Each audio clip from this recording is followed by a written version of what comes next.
What's up, everybody? Captain Gonzo, that flight sim channel. We are back live. First live of the week. Feels good. Feels good. Let's go ahead and start bringing the audio down a little bit here. Don't need that. There we go. I don't want it overpowering my voice, guys. Welcome back to the channel. We've been doing all kinds of flying lately. Flying everything from the Black Square Caravan to the SimWorks Studios Kodiak 100. Last week, my last two flights were on the FlightFX Citation 10, and now I figured let's jump on something a little different that's going to be exotic. That's going to be perhaps something you've never seen before or tried out. But guys, this is the Piaggio, the P180 Avanti, I believe. It's an Italian manufactured turboprop aircraft in a push configuration rather than a pull, which is more conventional. And if you look at it, you've got those forward canards, right? And they give you a third control surface. So you have these forward canards here, your main wing hosting your flaps, your engines obviously, and your ailerons. And then at the very top, you've got your T-tail config on the empennage with your horizontal and vertical stabilizer. There's your rudder, and there are your elevators, right? Very simple, very straightforward. Now, what I happen to enjoy about the Piaggio is this airplane boasts the performance that some light jets can't even reach. That's right, this bad boy right here is actually faster than several light jets, and I bet you those jets are probably like the Phenom 100.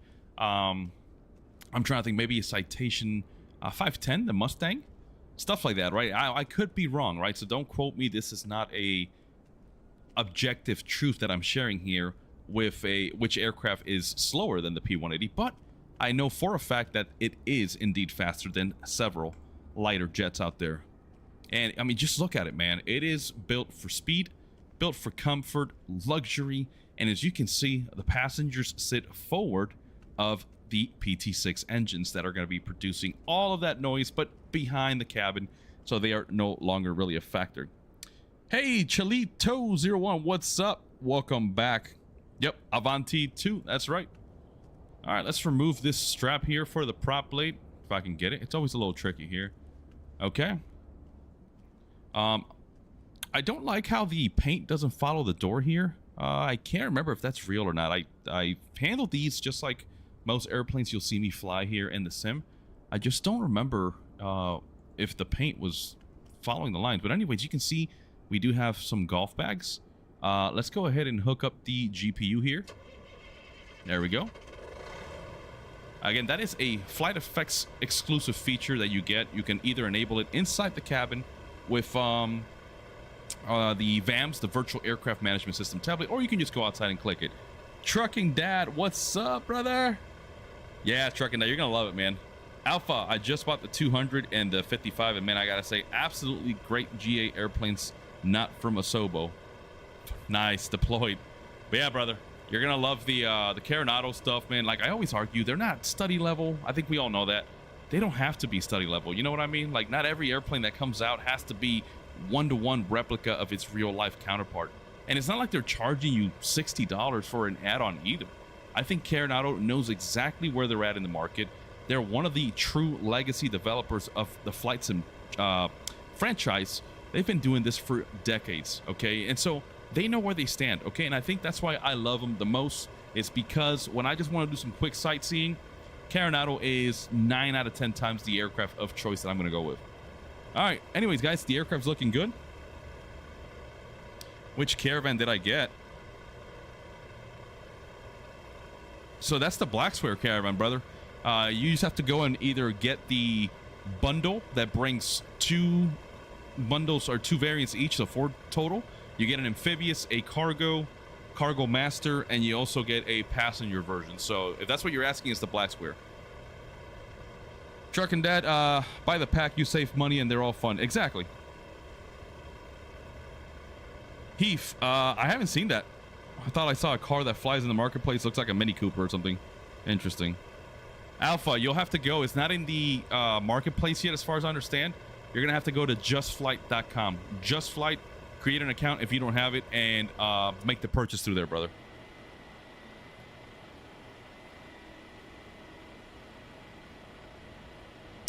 Chris, this is Massive Cope. Coronado doesn't make great systems aircraft. They create great looking aircraft. I'm kind of done with that. That's fine. That's up to you, man. You're the one using your money, right? So, again, I argue that knowing what Coronado offers, I'm okay making purchases for those aircraft. I don't need every aircraft to be study level. Again, like I said, that's just my take, and you're open to disagree with that. That's fine, man. Again, I don't have any issues with that at all. Yes, Chris, thank you for that. Contrail is a great source to get pretty much all types of add-ons from all types of developers. Thanks for that input, brother. Alpha Marketplace, I was looking. Okay, so now I know I got to go to the website. And then Trucking that saying what he said. All right, guys. While you guys kind of settle in and start talking there, I'm going to go ahead and start configuring the aircraft. Let's see if I remember how to do this. I did record a tutorial that I haven't released yet, so I'm going to be a little bit rusty. Yeah, Alpha, this is a turboprop. Let me go outside, look at it. So these are dual twin PT6 turboprop engines. That's right, Jet A, and we can take this puppy way up high really fast. You'll see it. It's ugly, it's interesting, but I think it performs. And again, the avionics suite is what I happen to love about it. That classic Rockwell Collins Proline Fusion, I believe, is so simple. If you know how to use it on the CJ4, the King or 90, then you should be a-okay. All right, here we go. Let's go get some electrical power. So battery power is on. We're gonna go ahead and throw the EPU here to norm. We've got the GPU set, so let's go ahead and throw the avionics there. What we want to do is make sure those firewall valves are open. Let's get our precision light on. Fasten seat belts. Hey, I'm trying to go through my head here what I gotta do. I do have the checklist, but I'm just gonna kind of play it by ear here. And I'm gonna be showing you guys some things here in a little bit. Okay, let me go look at SayIntentions. What frequencies do I need? Clearance 128.1. 128.1. Here we go.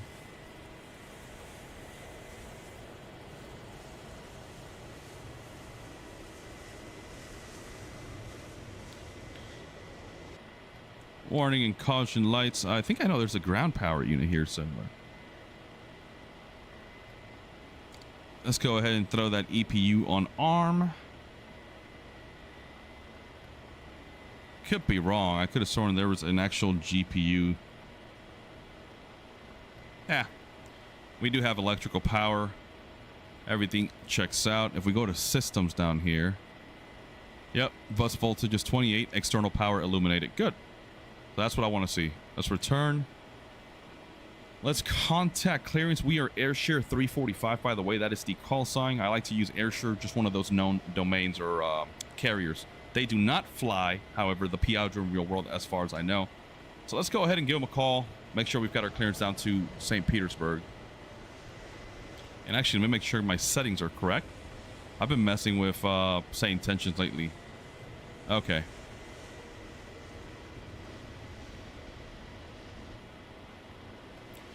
Hey, clearance, AirShare 345. We've got the weather, requesting IFR, St. Pete.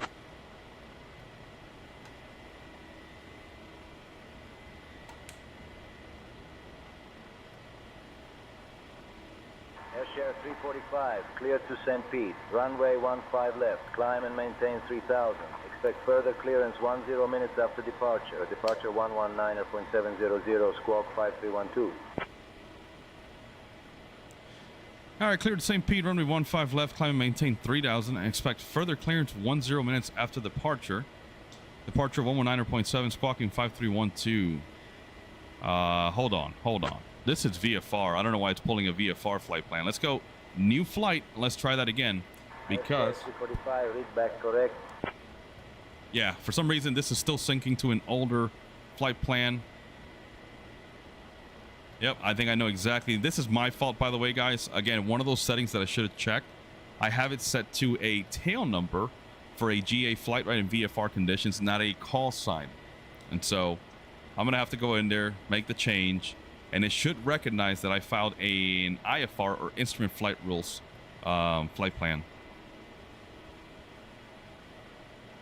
Here we go. Aircraft call sign. Re-enable that.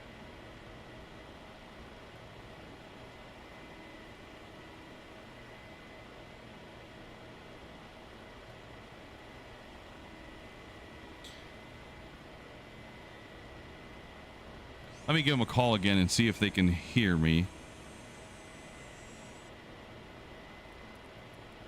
1281. Let's try this again. Clearance delivery, Airshare 345. How do you read?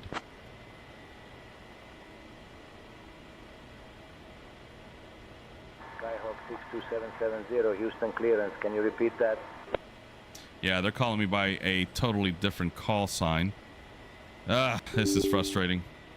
All right, I'm gonna have to get my clearance here in a second. I'm just gonna start programming my McDo here. So we're gonna initialize. So we're going to go to index. Let's go to status or POSINIT, sorry. And we're gonna grab that from the GNSS here, Global Navigation Satellite System. There we go. That's all we have to do. KIAH is our departure. KPIE is the arrival. And then now we got to pick up our route. See, here we go. By the way, this is my call sign, Airshare 345. We're anticipating flight level 390. And let's go ahead and start configuring this. So we're going to go to departure, arrival. It looks like the Gumby 3 is our departure. Runway 15 left. Let's go next. Gumby 3 and Lima Lima Alpha. We're going to execute. We're going to go back to flight plan. There's the SID, standard instrument departure. Our alternate is SRQ. Is that Sarasota? I think it is. Close enough, at least. So we'll press execute, go next. After that, we go direct Lev, Lima Echo Victor.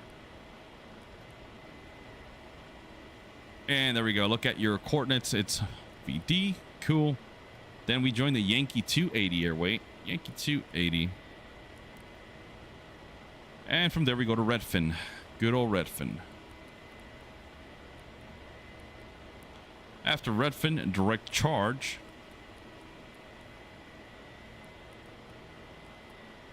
And then from charge, that becomes our transition for our star standard terminal arrival of the Raise 3. So we're going to go to departure, arrival, press it again, go to arrival. Raise 3. Guys, I see you guys are all active on the chat. I'm sorry, I'll get to you guys in a minute. I'm just trying to get this set up because I don't know if SayIntentions is going to be working as I intended it to. Okay, Raise 3. There's the charge transition, and it looks like we can expect 3.6 at St. Petersburg. We'll go with the ILS. Let's go with zones for the transition for that ILS. I like shooting ILSs. Let's go back to flight plan. Let's go next. There's the discontinuity. That's fine. We can fix that. I'm not worried about it. We can check our legs here too. You can see we should see that discontinuity right there. So after Redfin, we know we're going direct to charge. So we'll just grab charge and slap it on there. Execute. And just like that, your discontinuity has been removed. We've got another one here because we're probably going to get vectors. You can see right there after Shikra. Okay, now we got to go and do our performance in it. Cruise altitude, flight level 390, 39,000. And we can go ahead and set our cargo. Looks like 300 pounds. And we've got 2 packs. We're going to say 170 pounds each. We're going to execute. There we go. Takeoff. Let's see our weather. I told clearance delivery that we had the weather, even though I didn't. But I'm lazy. There we go. Winds 080 at 11. So we're going to put that right now. 080 at 11. Outside our temperature showing 20 degrees Celsius. Nice and warm. Runway slope. I don't think we have any here. I'm going to go with 0. Runway condition is dry. I got to set my altimeter, which is going to be 3016. And tires will be off. And look at that. Once again, SimBrief giving me overweight profiles. Gotta love it. Oh, well. Yeah, we're over by quite a lot. Not the greatest. We're going to make it happen, all right? We're going to get airborne. I need the fuel. I need everything. So, again, this is SimBrief. I told this specifically to reduce the passenger count, the cargo. It kept telling me I was out of range, so I had to come up with some numbers. So, you know what? We're going to send it. I don't care right now to make this. You can see we've got a rotate speed of 120 knots. We're going to get airborne, all right? We're going to go flying. Okay, we're going to send that to our PFD. There we go. Complete. Takeoff weight 12,255, and our maximum takeoff weight should be no more than 11,550 pounds. So folks, take this as a learning lesson. I'm going to do it anyways because we're in a simulator. We do what we want. And we're going to see how this bad boy performs, even being over its maximum takeoff weight. Okay, I think I am happy. Let me see if SayIntentions is now going to work. Let me go back over here.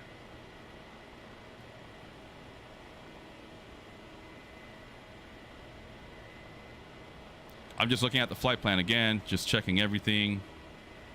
I'm going to generate it and see if it'll update. If not, like I said, we're going to send it, boys and girls. We're expecting an airtime of almost 2 hours, block time 2.25 hours, so 2 hours and 25 minutes. We're cruising at the recommended 1800 RPM. That is pretty good, and the winds are going to be pushing us from the west at 283 at 62 knots. I love it. I love it. Okay. Come on, SayIntentions. Don't embarrass me like that. Come on now. Let's try it again. New flight. I'm going to go ahead and start configuring the aircraft for startup. Let's go around. Let me make sure my parking brake is set. It is right here. It is pulled. Let's step outside. Pull the chocks. Make sure I don't take my head off here. Close the cargo compartment. Make sure the fuelers close my fuel door here for the single point pressure refueling. It is indeed.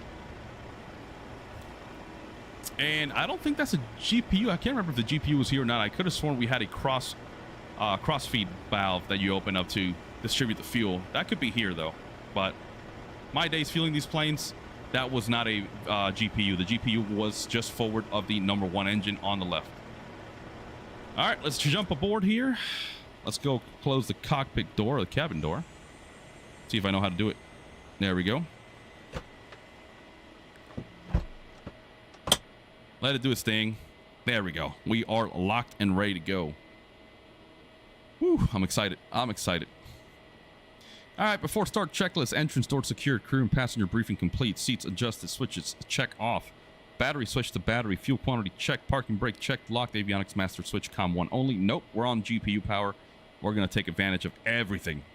Engine start. The first engine start will be battery or GPU. Any collision light has to go to ground. So let's go ahead and set that to ground. That's going to turn your rotating beacon, your rad. Oh, let me not forget my altimeter. And that is going to be 3016.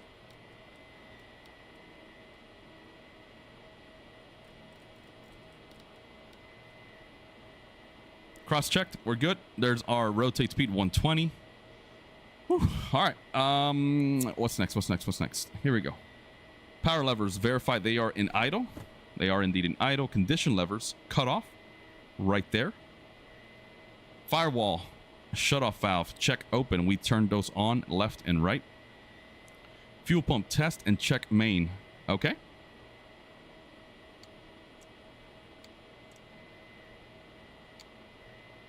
You can see the lights are extinguished.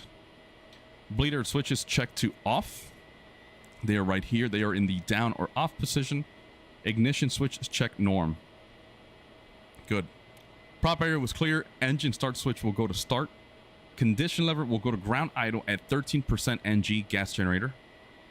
Monitor ITT so that we don't see anything greater than 1000 degrees Celsius. And if it does hit 1000 degrees, we'll have to be there for no more than 5 seconds, right? That would be considered a hot start. Oil pressure, we'll look at the ECAS engine indicating crew alert system right here at the top of your MFD. We're going to make sure that we see the oil pressure increasing. The gas generator RPM should be increasing. And then that engine start switch will come back to off at about 40% NG. You guys ready? Let's do it. Okay, we're going to start with engine 1. So we're going to go ahead and throw that starter to start. Look how quickly that went.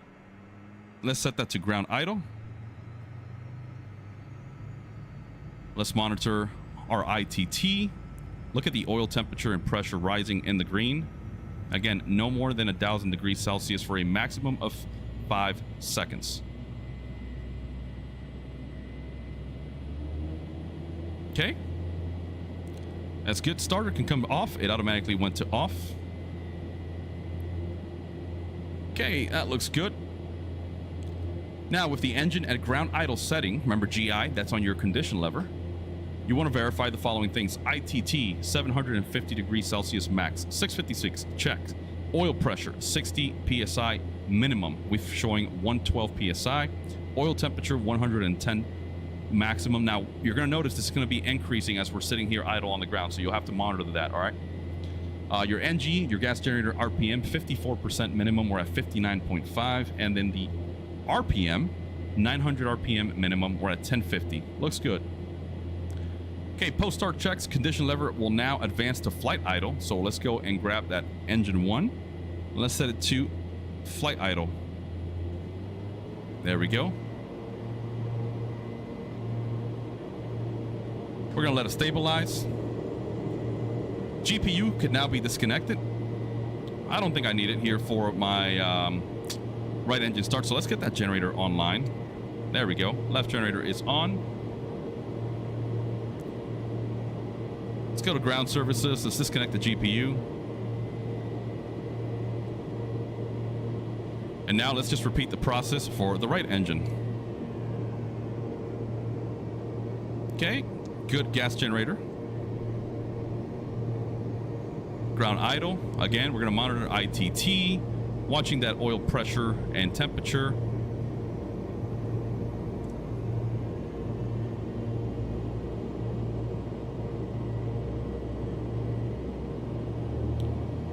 Yep, about the same on ITT. That looks good.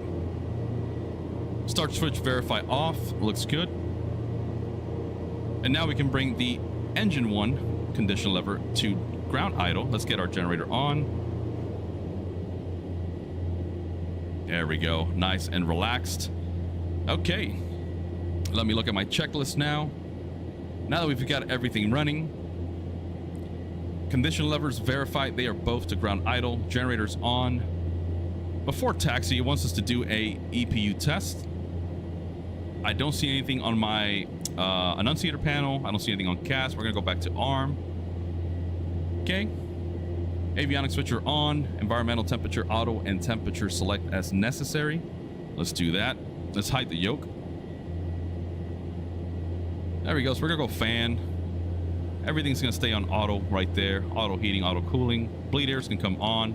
Hydraulic. This is necessary for your steering and for your landing gear to extend and retract, I believe. So make sure that is powered on. You can see needles in the green. We are good. Let's go ahead and get the taxi light on. And look at the MFD. Light door is open. The Piaggio has or houses the landing light and taxi light on the nose cone. Let me show you. Right there. Cool. That's all said and done. And again, just monitor your oil temperature. You're going to see it's going to get a little hotter here in just a second. I still need to actually get my IFR clearance now that hopefully SayIntentions has done everything it needs to do. So let's go ahead and do that now.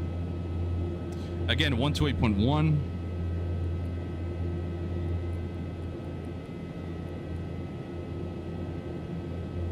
Clearance delivery, Airsure 345 with the weather requesting IFR to St. Petersburg. Stand by, you're number 1. There we go. That should give me my IFR clearance, not a VFR clearance. Okay, everything else looking good.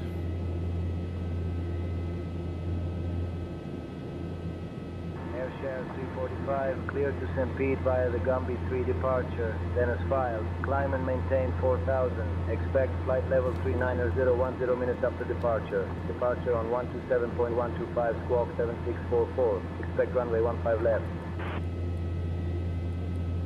Squawk code is in. Cleared to St. Pete via the Gumby 3 departure. Then is filed. Climb and maintain 4000. Expect flight level 390 minutes after departure. Departure on 127.125. Squawking 7644, and we'll expect 15 left for the departure for Airsure 345.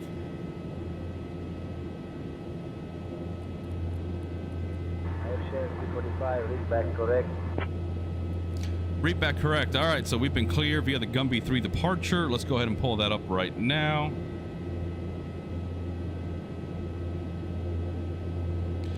Let's look up at our taxi. Airport.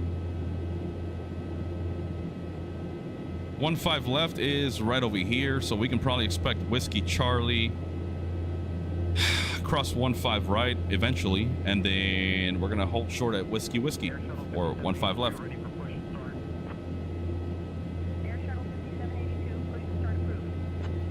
Okay, I'm happy with everything. And then we still have to do a run up. We'll do that once we get ready for our takeoff. So let's go ahead and call ground, let them know we are ready to taxi. Ground Airshare 345 requesting taxi for departure.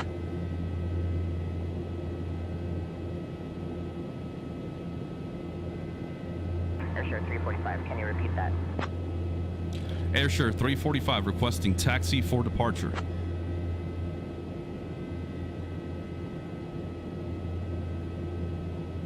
Airshare 345, expect runway 15 left. Taxi via Whiskey Charlie, Whiskey Whiskey, hold short of runway 15 right, then Whiskey Whiskey.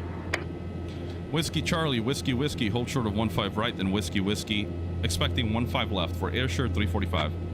Pretty much what we anticipated, just going through Whiskey Whiskey instead of Whiskey Charlie all the way to the end. Parking brake has been released. We're just coasting. Check the brakes. Good brakes. Let's give it some power. Nice and easy.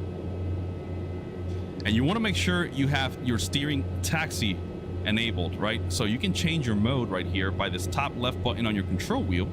And what the steer taxi gives you is your high gain, right? It gives you the ability to turn that nose wheel a lot sharper than your takeoff mode. And your takeoff mode, you'll see how it comes into play here as we get ready for a run up. But while on the ground, highly recommend you have your high gain set for taxi.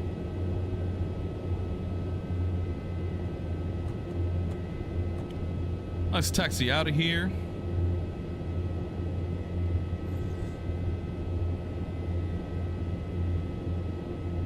Yeah, Rue Martins, it is on the left side, right? So I don't know why the FlightFX Piaggio has a hatch there shown as the 28 volts DC connection for the GPU. That is not correct.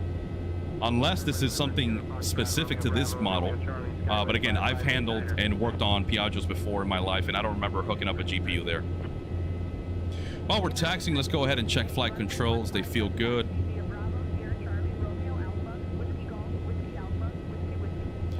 And this is a fairly easy taxi route, so I don't need this anymore. We're going to continue looking for Whiskey Whiskey.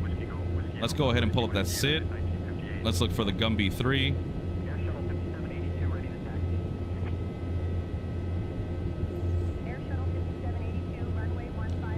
And it looks like we're departing to the southeast, right, on a heading of 149 degrees.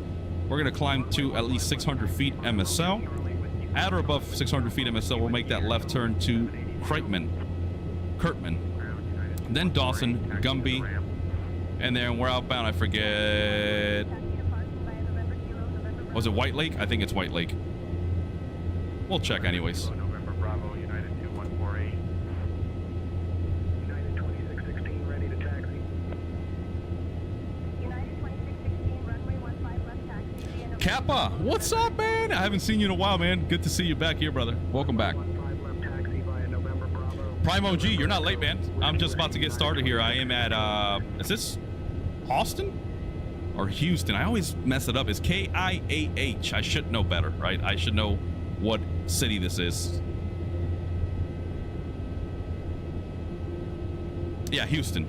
George Bush Intercontinental at Houston. That's right.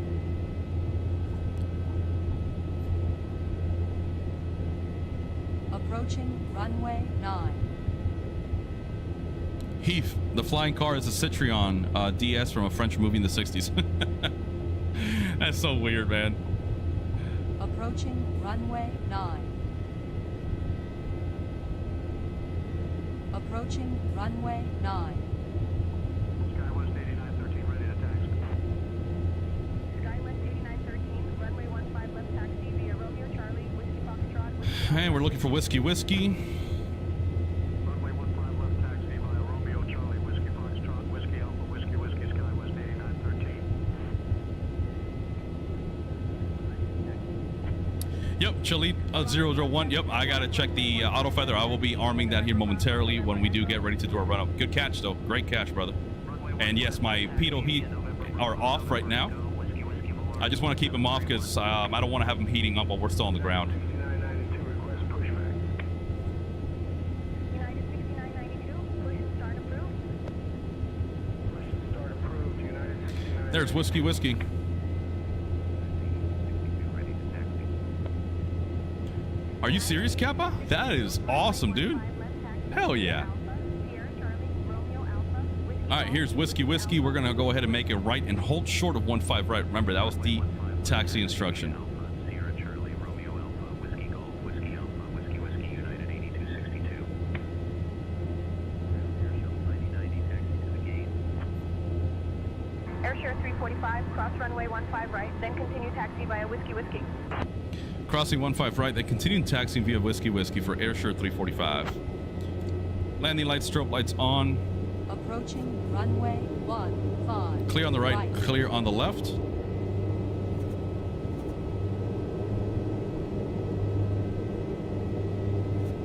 SkyWest 5589er, give way to Piaggio Boeing 737-700 on your left. Okay, we're on Whiskey Whiskey. We're gonna hold short of 15 left. 00, SkyWest 5589er. Airshare 345, contact tower on 120.725.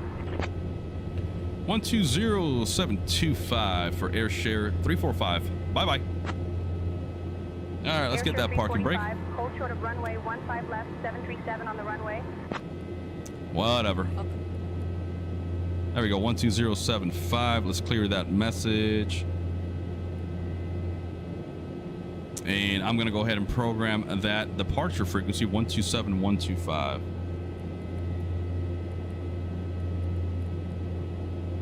Put it on our standby. There we go, 127125. Let's go ahead and check out the whatchamacallit, the run-up. And Danny, yes, that is VRAS or another RAS like add-on. Yes, that is by SayIntentions. They do have that feature now as part of the experimental, I want to say. It is not perfect, but it works. I find it kind of annoying sometimes, but it really does help out, especially when you're lining up for an approach. It'll confirm if you're on the right runway or not. All right, let's go ahead and do our before takeoff or engine run-up. Sorry, parking brake set, condition levers, max RPM. We're going to send them all the way forward. Power levers advanced to 2000 RPM. This plane likes to hop on the parking brake, so I got to keep an eye out. There we go. There's 2000 RPM. Propeller overspeed test, and the prop governing check to minimum RPM.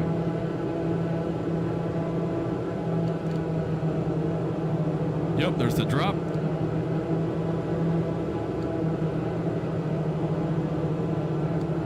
Good. Let's arm or test that auto feather. There's the AFX. Throw it to arm.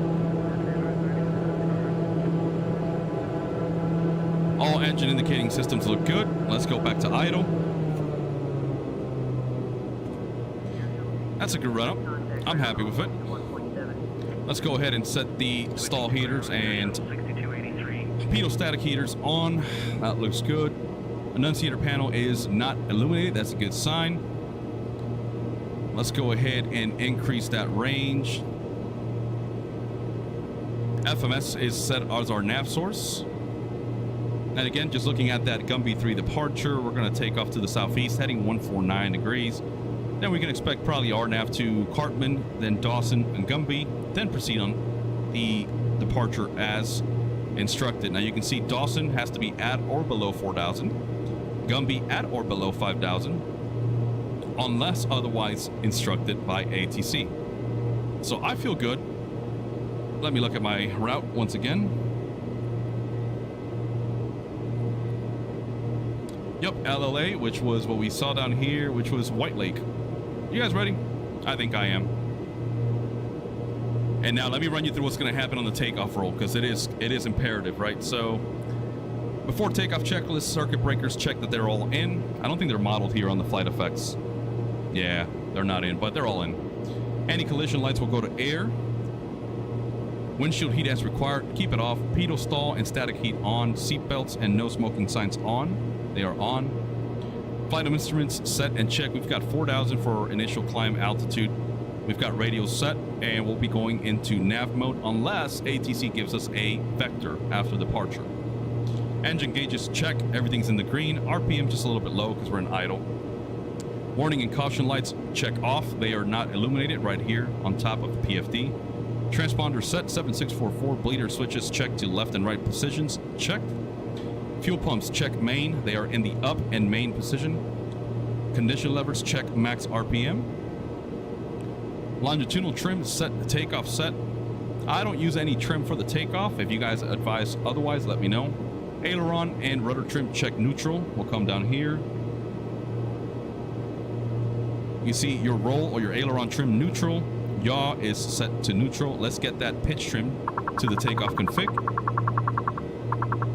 There we go, somewhere in the green band.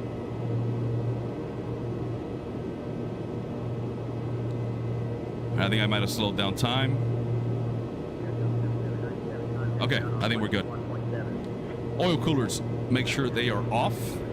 Your oil coolers are right here, left and right. You can use that if you're sitting on the ramp for too much and you see that oil temperature getting hot. Just turn those on, but make sure they are off before your takeoff. Steering, we're gonna make sure that we leave it on taxi for now, and I'm gonna show you how that is changed on our takeoff roll. Taxi lights as required, navigation lights as required, eyes protection as required. Takeoff, engine gauges within limits, steering has to come off before we hit 60 knots indicated airspeed. So I'm gonna switch to the takeoff mode, and then once that airspeed becomes alive on the PFD here, we're gonna press the disconnect for the steering system here, make sure that it's off. You wanna transition to using your rudder to control your yaw rather than your nose wheel below 60 knots. And then we're gonna rotate at 120 knots. Next, landing lights and taxi lights have to be retracted below 160 knots. Gear has to be up below 180, auto feather off above 150, and flaps up below 170. It's a lot, just hang on. We're gonna try to do it part of the checklist. Let's go ahead and call tower. Tower, air short 345, holding short 15 left, ready for departure.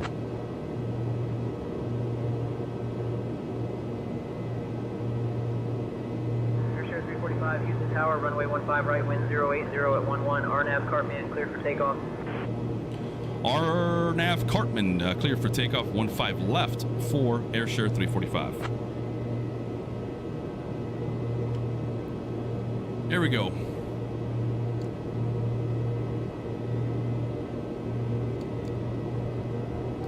Let's take the runway. Let's go ahead and set that elapsed time. The timer is now live. And then we're gonna switch over to takeoff mode.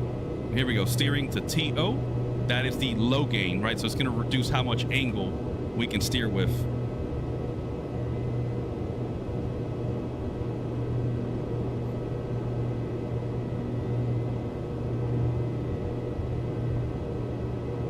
And you can see I'm full right rudder now, and that nose is not turning as sharp, but that's fine. Runway 15 left remaining. Check those flight controls one more time. 1,900 feet. They feel good. All right, we're gonna advance the throttles. We're gonna push forward on the control wheel and left aileron. Look at that windsock. All right, we've got a left to right here, so we want to bring the aileron that is facing the wind up to prevent that weight from tipping over. Okay, there we go. Nice and easy on the power, holding the brakes.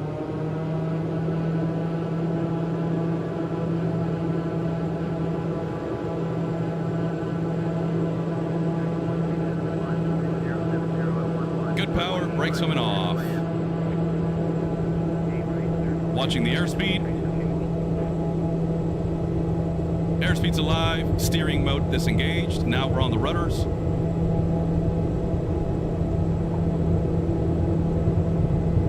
Once again, 120, guys. Runway 15 left remaining. 10,900 feet. And rotate. Positive rate, gear up. Let's go ahead and turn off the landing lights now. And then we're RNAV to Cartman after we hit 600 feet. There we go. Make that left turn. Houston Tower, United 8634. Flaps can come up. Runway still hand flying.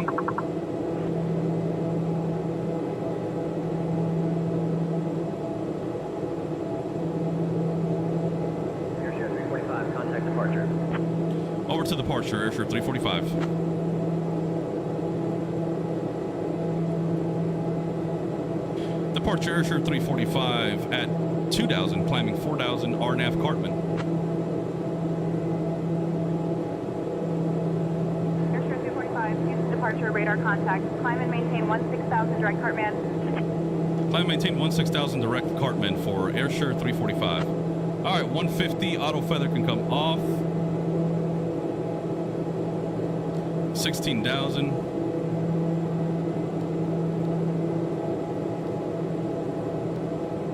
Okay, we're gonna enable nav mode, flight level change, a yaw damper, and autopilot. Hands are off the controls.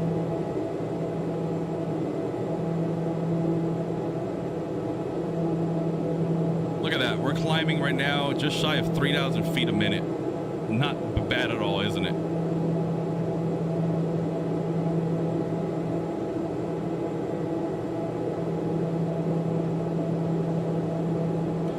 Looking good. Danny, the trim. Yeah, climb man. and maintain flight level 220. Climb, maintain flight level 220, Airshare 345.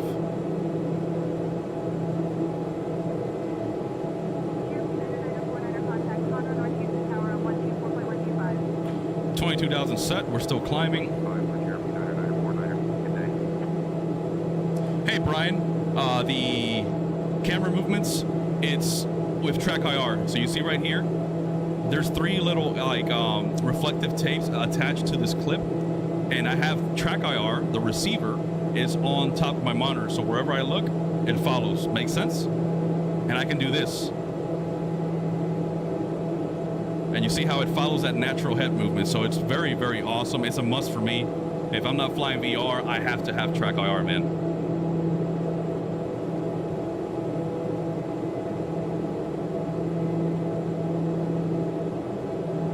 All right, how about we check out that climb checklist? All right, climb, power set, airspeed is asking for 165 knots. I like this aggressive cruise, but what we can do is use the speed knob here, and then we can increase the speed. And then what's gonna happen is the pitch is going to reduce. Look at the nose. You see how it's dropping? Let's go for 165 according to the checklist. Once the aircraft hits that airspeed, then it'll pitch up again to maintain a good climb rate whilst maintaining that target airspeed. Seatbelts, no smoking signs as required. Pressurization check. Windshield heat low or high as necessary. We're gonna go low. Let's go here, windshield heat. Let's check our pressurization. And see, I've had it set to auto. I don't see a climb rate just yet. I'll ignore it, whatever.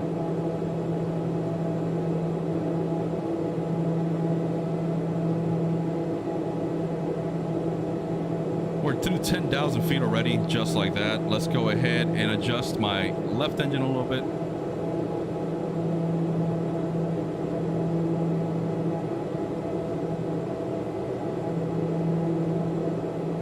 And then we got to monitor our ITT as we continue climbing. Remember that air gets thinner the higher we go.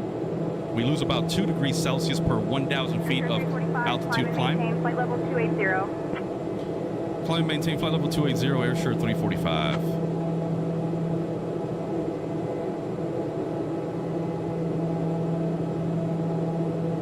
There we go, 28,000 set. We're still climbing at 2,000 feet a minute. And remember, we were overweight. Our maximum takeoff weight was, I think, 11,550. And we were at like 12 something, I think. So we are at least 600, 700 pounds overweight. And Piaggio is handling it just fine.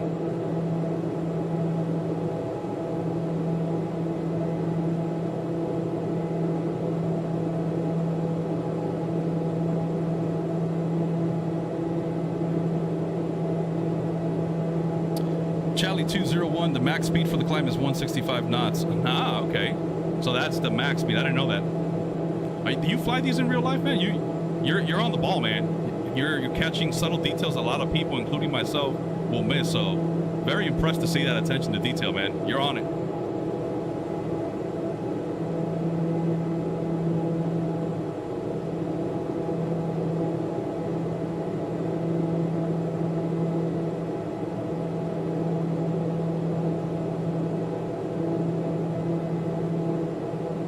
Looking good, guys. Engine indicating looking good. Everything's in the green. Everything is happy.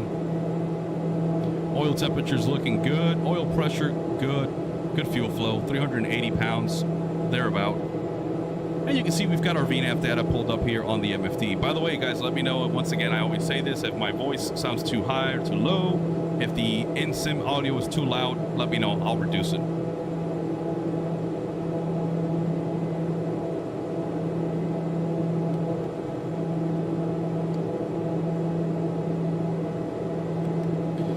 Press the auto tilt for the radar. Airshare 345, climb and maintain flight level 320. Climb and maintain flight level 320 for Airshare 345.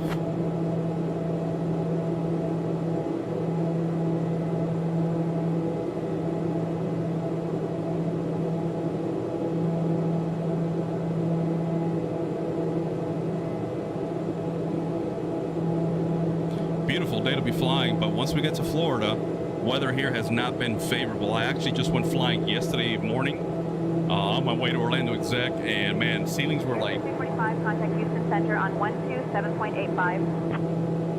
12785 for Airshare 345. Hasta la vista. Houston Center, Airshare 345 at flight level 156, climbing flight level 320. Airshare 345, Houston Center. Good afternoon.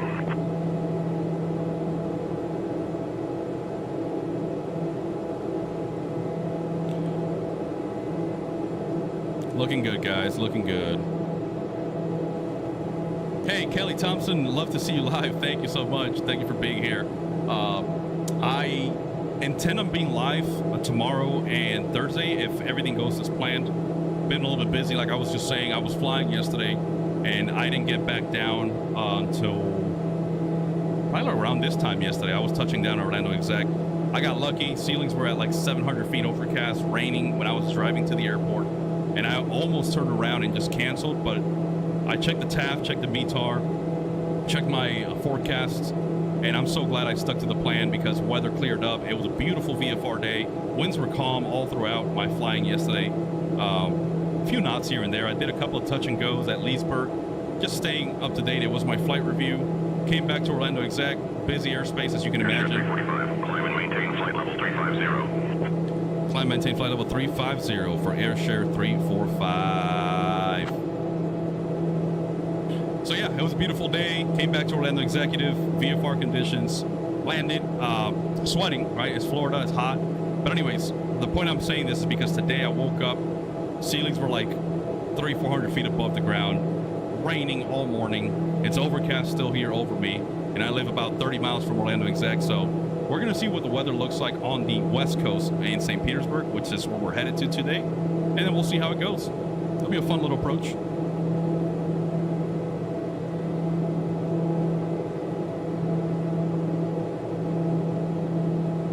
All right, we're through transition altitude flight level 180. We're going to go standard on the barrel, so push that button.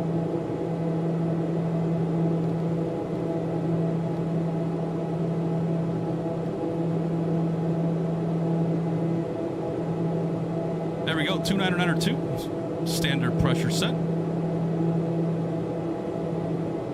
And you know what, I want to climb a little bit better, so let's go ahead and reduce that speed. There we go, we're still in flight level change. 155 knots now, look at that climb rate. That's what I'm talking about.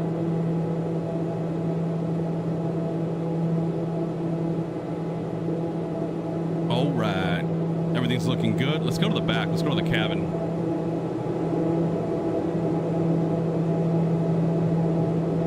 These two don't seem like they're friends with each other. You guys want some lunch? There you go. Oh, Jack Daniels.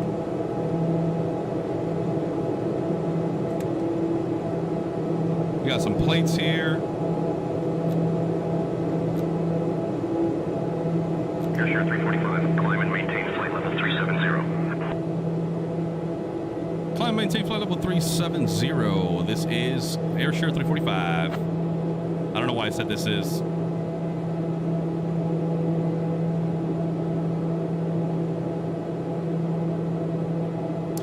Okay, copy that. Charlie saying, "Non, sorry, I meant for the climb speed. It should be around 160 to 170, but there's no official maximum climb." Copy that. Again, man, you're on it. You're on the ball, man, here. And yeah, same here. I haven't flown it as much. Like I said, I recorded the tutorial almost a month ago now, and I just the tutorial was fine. All right, everything functioned as it should have. And I've actually already done a tutorial back in Flight Sim 2020 when I first purchased this airplane. And yeah, I just haven't released a new one for Flight Sim 2024. Maybe I'll do it. But I decided to take it up here on a live and show you guys what you get with FlightFX Piaggio. It is another one, another banger, right, from FlightFX. They know how to model their GA aircraft. Everything just works flawlessly. I love it, man. I love the level of detail.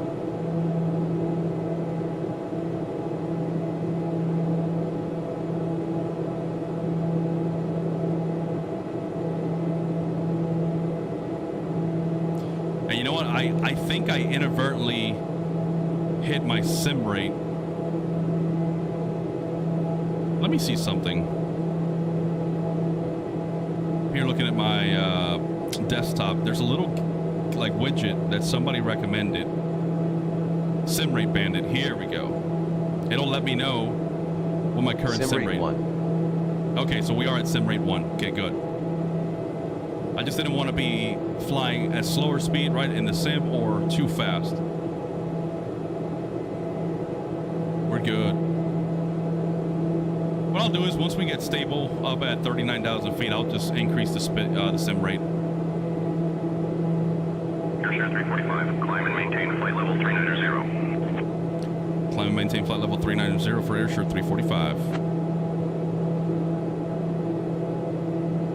39,000 feet set.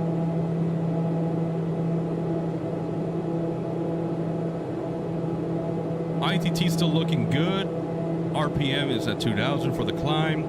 Again, just to reiterate, we are knowingly overweight, so I'm okay burning off some gas. We've got tailwinds, so we should be getting to St. Petersburg with just enough fuel or more than we need, so I'm happy. Look at that, 753 pounds on the left, 762 on the right. Yeah, we're good.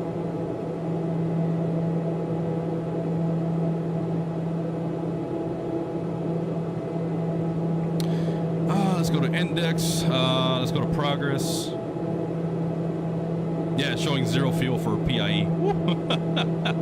I might be talking out of my rear end here as per usual. So, but look at that. It's 27 knot tailwind component. We're expecting a lot better once we climb up to 39,000. Cross track, we've got no deviation. That's good. There's our standard outsider temperature right now, showing minus 25 degrees Celsius. True airspeed of 225. And a slight right crosswind component of 4 knots. Position accuracy 0.01. I'm okay with that. Go to index. Let's go to, where do I want to go? I'm good. Back to the legs.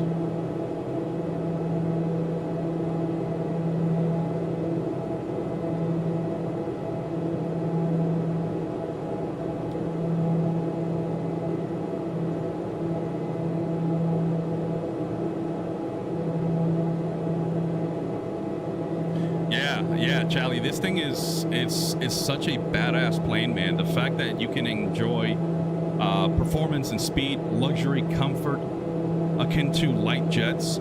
I think these are going right now, I want to say $4 to $6 million. I could be wrong, probably a little higher than that. Probably 8 million with the newer generations. The new versions come with winglets now. They look really cool. I actually had a tenant when I worked at Kissimmee. He was flying a Cardinal RG, 177 RG. That was his just favorite plane to fly. He owned it, flew himself, and then now he's being flown around in a brand new P180 Avanti 2 with the winglets, purple livery. It looks amazing. And I'm sure he's enjoying it, man. I mean, it's got to be such a unique experience flying in this rocket ship. All right, so we're still climbing at 1,000 feet per minute. Again, not great, but just to reiterate, we are overweight, so that is fine. I'll take it for now. Left turn here coming up in less than a mile now.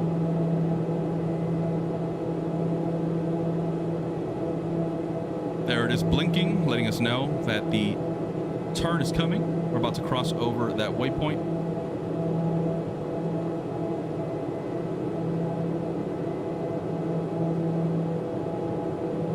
Looking great up here.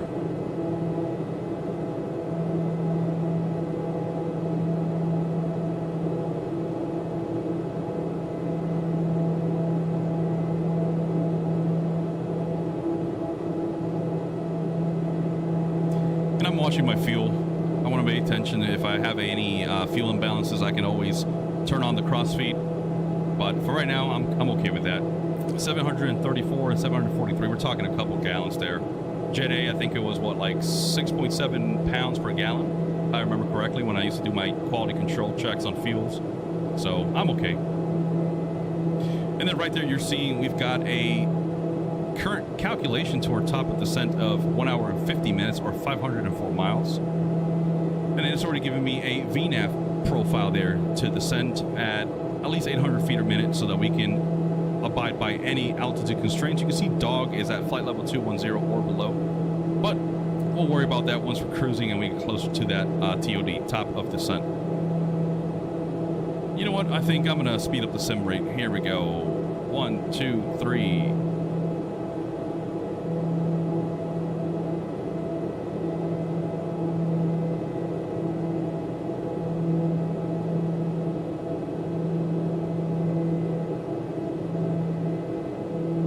Watching my airspeed. There's a turn. And this is the problem of trying to cruise with the sim rate sped up. It'll tend to overshoot, right? Because the autopilot's trying to correct. So 1, 2, 3. I'm going to slow it down, let it get back on course. We're already about to cross 31,000 feet. It's been, well, less than 22 minutes now that I sped up the sim rate. But we're showing, in elapsed time, 22 minutes, 45 seconds since we took the runway at Houston. And I'm going to go ahead and increase the speed a little bit. We're getting a little bit slow here. There you go. Reduce that pitch.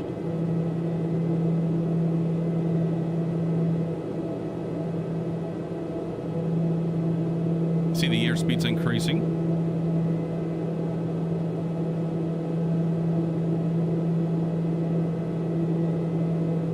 Look at that vertical speed now climbing once again. 700, 800.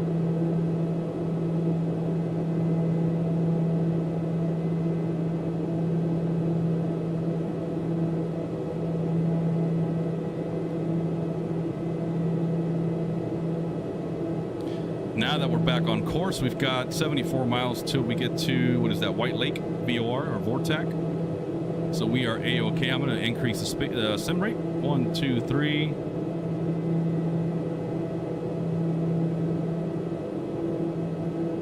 I do see the cabin altitude increasing. That's a good sign, although it might lag behind the sim rate here.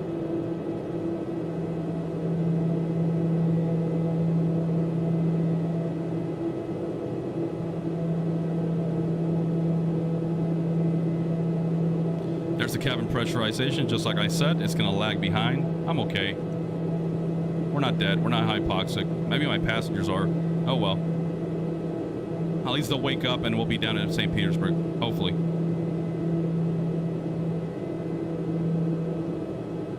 Look at that tailwind now. 80 knots. Let's see if this thing can make it. I'm making this thing work overtime right now.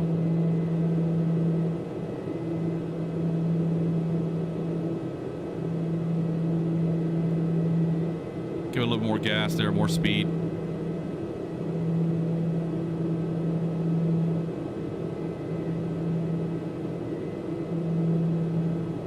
And this behavior is inherent to every add-on with Flight Simulator. Again, once you increase that sim rate, the autopilot is trying to compensate for the faster movement, right? And so it's still trying to make those inputs.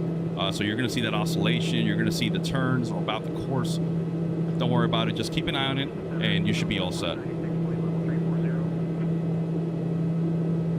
Let's see what my cabin altitude's at. Yeah, we're still climbing, you see, so I can go to manual mode and just increase the climb rate, but I'm gonna let it catch up. I'm gonna take advantage of these tailwinds and then reduce power. Again, 1800 RPM. We're gonna bring back power just a bit so that we can save on some gas, and hopefully we see better numbers on our progress page.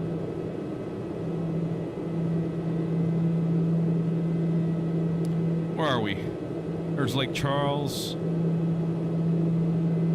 There's New Orleans. NOLA. We're gonna come up through the Panhandle here, and then we're gonna go into St. Petersburg right here on the west tip, outside of Tampa. Cool little airport.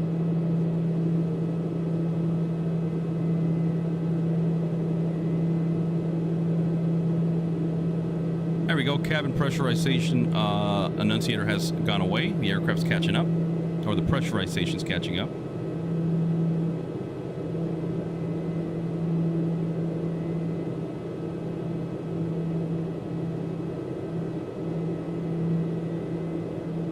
Look at that fuel flow now. Yeah, 218 pounds down from our 350 pounds per hour, and it'll only get better as we reduce power just a bit.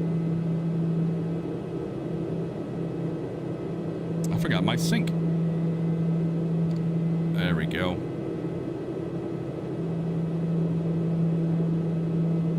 $39,000. There we go. We're about to capture and level off. We're going to watch that airspeed build up. There it is. Altitude select capture.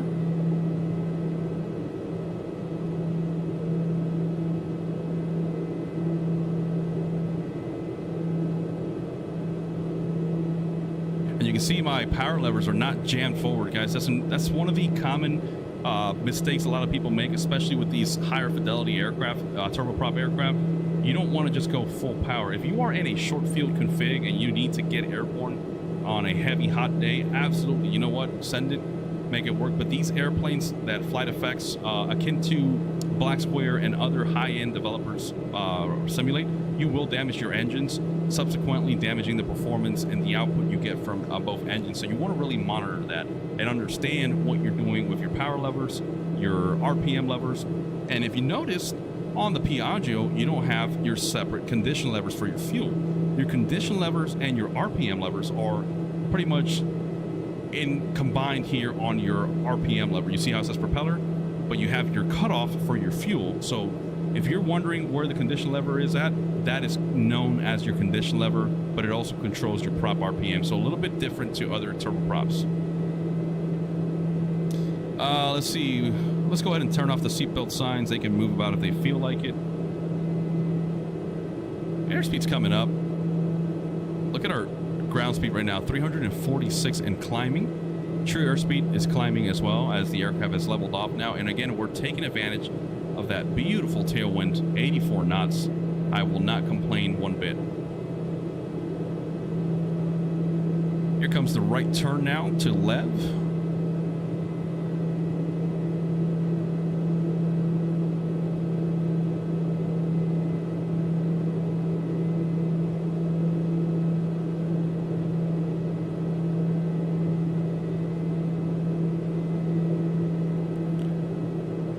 Okay, let's check our cruise checklist. Cruise power set, airspeed, refer to the manual. If you really wanted to, the manual does include these charts that show you what pressure altitude you're at, what's the temperature, what power settings you should be at. For me, I'm just going to go based off the RPM. So what we can do now is slowly bring back those condition levers again to control our RPM, and we're going to set them to 1800 RPM. And that's also going to make a more comfortable cabin environment for our passengers. So here we go. Nice and easy. I'm going to start dropping back.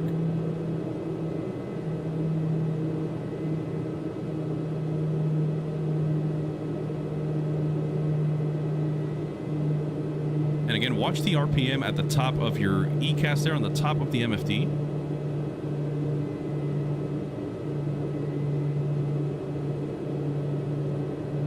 Give it a little more on the right. There we go. Bring back the left engine. There we go. 1800 RPM. Look at that fuel flow, 215 pounds per hour now. Everything is happy. Torque looking good. And let's see what's next. Engine instruments check. We've done that. Pressurization check. Let's go over. Yep, so we no longer have a climb rate because we've set our cruise altitude. Look at that cabin altitude, about 6,000 feet, right? 5, 6, 7, 8, 9. So right now, the pressure, right? The pressurized cabin is making the cabin feel like we're at 6,000 feet instead of 39,000 feet. And remember, the higher up you go in your altitudes or your flight levels, the less air molecules there are outside, right? So if we were to just be exposed right now to the elements, to the outside air, we need supplemental oxygen, right? Because we're going to be cruising up here for quite a while. But this is where cabin pressurization really is a must for these type of airplanes, because of what it does is it gives you as the air crew and your passengers a more comfortable environment. You will not feel the fatigue as much as if you were at a higher cabin altitude, right? So that's why cabin altitude is imperative. And also because if you're at these higher altitudes, you don't have supplemental oxygen, you don't have a pressurized cabin, eventually you would develop hypoxia or symptoms of hypoxia, which means you're starving your brain of oxygen. And I don't know if you guys remember from science class, oxygen is very, very important for us to live and think. And so there's been some instances of people, unfortunately, air crew, not pressurizing their aircraft correctly, or having some type of leak or something like that, or not having oxygen, and they've become hypoxic, rendering them unconscious at some point. There's a famous story, I believe it was a Learjet back in the 90s or 80s that just cruised along at its cruise altitude, wouldn't make any radio contact, got intercepted by a couple of F-16s, and when they looked inside the cabin from the F-16, they could see the pilot slumped over the yoke. And so unfortunately, their demise was the aircraft kept flying until the engines flamed out, they ran out of fuel, and unfortunately all those lives were lost when the aircraft lost fuel, lost altitude, and just dove down to the ground uncontrolled.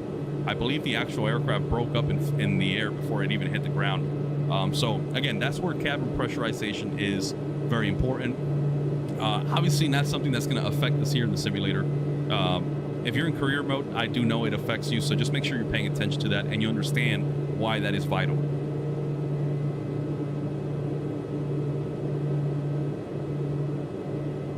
TJ saying you can still afford to go faster, 1,800 or 2,000 RPM. Absolutely. I'm just trying to conserve fuel. Again, if you're just tuning in, we were above our maximum takeoff weight. We burned a lot of gas climbing up here, so our progress page right now is showing that we're going to have dry tanks by the time we get down to St. Petersburg. So I'm trying to take advantage of these tailwinds, look, showing 84 knots up the pipe. And so I'm happy there, cruising at 372 knots across the ground. I can ask for more. Element, what up? What's up, brother? Yeah, this seems familiar, right? You were just flying this in your Citation 1 a few days ago. You were over at, what, College Town, right? So, yeah, man, I love this route. Right over the Panhandle, over some open water, over the Gulf of Mexico, or, sorry, Gulf of America now, whatever that is. So, yeah, awesome little route, man. I wish I could do this in real life. Let's go back over here. So our cruise checklist has been set. Again, let me just take a look at my engine indicating system here. ITT is happy. Gas generators are good. RPM set to 1,800. Torque, good. Now we're to go toward top of descent.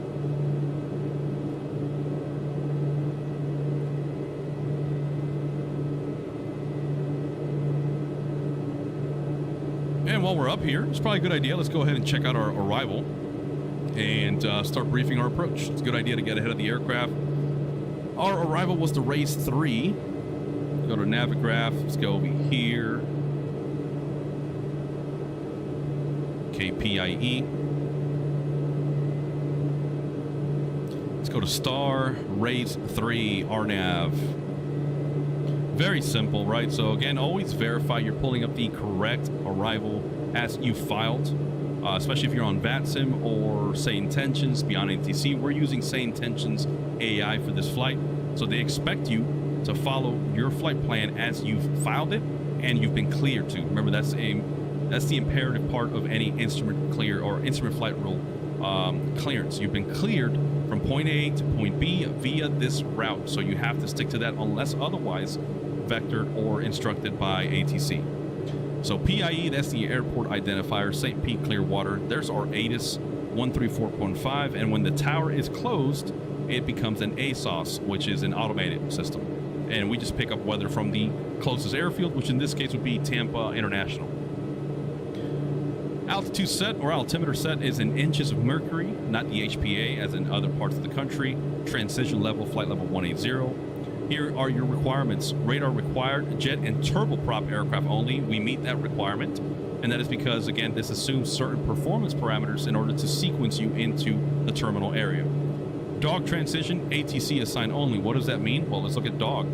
We should expect to cross dog only if instructed by ATC. So otherwise, that should not be part of your flight plan. This arrival also serves the following airports: Clearwater, SPG, which is Punta Gorda, and Tampa Exec, I believe, TPF.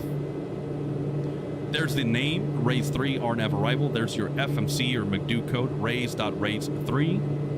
And then there's your briefed routing. So let's just look at it. We're going to come inbound from charge on a course of 92 degrees, inbound to dog, right, if ATC is assigning us that. Then raise, and we've got a couple of altitude constraints there. So dog at or below flight level 210, raise at 10,000 as published with the 2 solid lines. And you can see we've got a holding pattern there. So for whatever reason we get instructed to hold, we can expect it at dog or raise. From there we continue on that eastern course 090 to Shikra, and after Shikra you can expect radar vectors prior to Shikra. However, if you have not been given radar vectors, let's say ATC is just busy, right? Approach control is just balls to the walls, just busy vectoring all the airline traffic that goes in and out of Clearwater and Tampa. What this published procedure is telling me is that, hey, if I haven't received any vectors after Shikra, I have to continue outbound on this course, 090. That is what these arrows show right here. But more than likely, we're going to get vectors below we even get there. There's PIE, Clearwater, that's our arrival, and there's the other airports that this arrival serves. Let's see what else we can look at here. There's Sarasota, that is our alternate, so very close, we are good.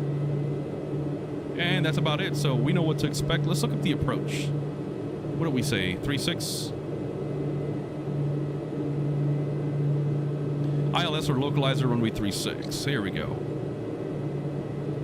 So it'll be a south to north landing. Again, runway 3.6. So you can expect to be landing to the north. So we'll probably come in from the west here, get vectors to the south, and set ourselves up for a good intercept course for that localizer. There's the ATIS frequency once again. Tampa approach control 125.3. We'll wait till we get handed off. There's your CTAF, Common Traffic Advisory Frequency for St. Petersburg. Let's say you're coming in at after hours, right? Let's say it's 11, 12 o'clock at night. Traffic is no longer being controlled by tower, right? So that airfield now becomes a Class Golf uncontrolled airport. However, there's other things we can get into. There's Class Echo extensions from the surface to 700 feet, 700 to 1,200 feet if for any reason. We just have to look at our sectional chart and verify. But yeah, typically when you have any type of instrument approaches, you will have Class Echo protection for that reason, because it is controlled airspace. Class Golf just means, hey, at this hour, tower's no longer controlling, you're on your own. CTAF is that Common Traffic Advisory Frequency. You would tune into 118.3, and you would announce your positions with respect to that airport, what approach you're on, what runway. That way, anybody that's on the ground or inbound or outbound from PIE will know where to look for you, essentially. Ground frequency at the top, localizer frequency and identifier. So there we go, 108.7. Let's go ahead and slap that on now, 108.7. Go to tune, look for our nav 1. We're gonna go 108.7. What? Okay, 0.7. Let's try that. There we go. Manual 108.7 set on our nav 1. And then we'll have to set our final approach towards the 356 degrees, which, by the way, the FMS should have already done that for us because we designated that when we configured our approach. If not, we'll manually adjust it. But when that happens, we'll have to switch our nav source from FMS to localizer 1, right? Because we're tuning into that nav 1 radio. We're going to set up the approach course, which is 356 degrees. That way we tell the FMS under nav, hey, I want you to look for this frequency, this course, to get us established on that localizer for 3.6. Okay, where are we? So zones is our initial approach fix. You can see there with a distance of 7.8 nautical miles from the localizer, ICWT, that's your localizer identifier. Decision altitude, that is your minimums. 210 feet if we're using it on the barrel minimums, or 200 feet above ground level using the radar altimeter. I like to use the radar altimeter, just simple, right? 200 feet above ground level. If I don't see the runway, I don't see the approach lighting, it's time to execute that missed approach procedure, which is right here. We're going to climb to 600 feet, then climbing left, turn to 2,000 feet, outbound on the PIE Vortac radial 276 to La Fall intersection. There it is right here. And at a distance of 8 nautical miles from the PIE Vortac, we're going to hold or proceed as directed by ATC. Airport elevation 11 feet and touchdown zone elevation 10 feet. So for our pressurization, we don't have to worry about it. We can keep it at 0. We're going to be A-OK. Minimum safe altitude around the PIE VOR or Vortac is 2,700 feet. There's the depiction of your approach. So again, we're going to come in from this side, west. We can expect some type of vectors to the south, then to the east. They'll probably clear us for the approach and then tell us to intercept the localizer and contact tower when established. So I'm just guessing here. And then down here, we can see our profile, right? Horizontal view of our profile. There's zones. Again, that is your initial approach fix, Saga. And then our missed approach point right here at 1.7. So if we don't have the runway in sight at that point or the approach lighting, we have to execute that missed approach procedure as published. Ground speed, so we're expecting to approach, I want to say closer to 120 knots. I want to say it's probably a little bit lower, usually like 115, 118, depending on our weight. So what that tells me is that at a standard glide slope here of 3 degrees, that's your standard angle for most approaches, we can expect to be descending at about 637 feet per minute, and we can expect to be on that for about 3 minutes and 3 seconds. There's your PAPI lighting, showing you we've got PAPI lights on the runway. Missed approach procedure right here, just briefed. And then your minimums. For a straight in for runway 36, again, minimums is 210 feet or 200 on the radar altimeter. RVR runway visual range of 4,000 feet or 3/4 statute miles. If the glide slope is out, right, that is what this is for here, and you're using only lateral guidance localizer, those minimums go up. Now we're asking for a minimum descent altitude of 380 feet or 370 above ground level, and look at that RVR, the requirement goes up. And then if we were doing a circle to land, which we will not do, then those minimums get even stricter, right? They go higher because now you're lining yourself up for one way. You're using that ILS to guide you in, and at a certain point, you would then break off that course and then do a circle to land approach to another runway, which we will not be doing. But again, because now you're in a dirty configuration, flaps are down, gear down, you're slow, you're gonna have to keep an eye on your airspeed and your bank angles so that you don't exceed that critical angle of attack. Those minimums go up, right? But we don't do circle lands. We rarely do them here in the sim. Probably a good idea for me to start practicing though. But again, I will not be anticipating that today. So I feel confident. I know what to expect from my approach. I've briefed our arrival. I've briefed our approach. I feel good. I know what to expect. Let's look at where we're at on the flight. There we go. We're just outside of NOLA to the southwest. We still got some water to go over. And by the way, I saw a message online. This thing you're seeing here, Access Block, this is nothing to do with FlightFX. Apparently is something with the licensing between Flight Simulator and the maps that they're gathering all this data from. So I don't know the real details. I'm just letting you know this is not a FlightFX bug. This is a Flight Simulator bug, okay?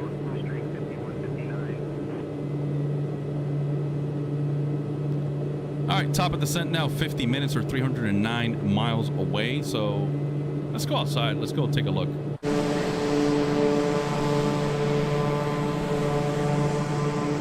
Look at this, above the weather at 39,000 feet, just chilling up here in our Catfish.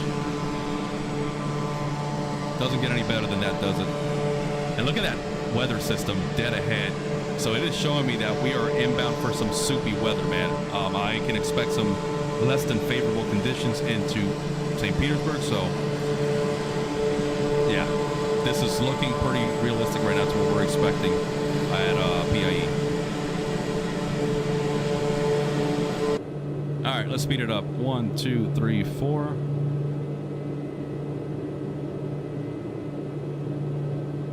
There goes the autopilot doing some funky stuff. Passengers are probably like, what in the hell is going on? 1, 2, 3, 4. Let's let it stabilize. Let me check my progress page now that we're here.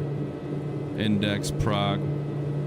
There we go. See, we're getting better fuel calculations. Now we're showing 700 pounds at St. Petersburg. Not the best, but again, for the Piaggio, I'm okay with it. Sarasota, 600 pounds, so it's going to get better. Remember, as we continue to cruise with these tailwinds, we're saving gas, and the McDo is going to update, giving us better calculations.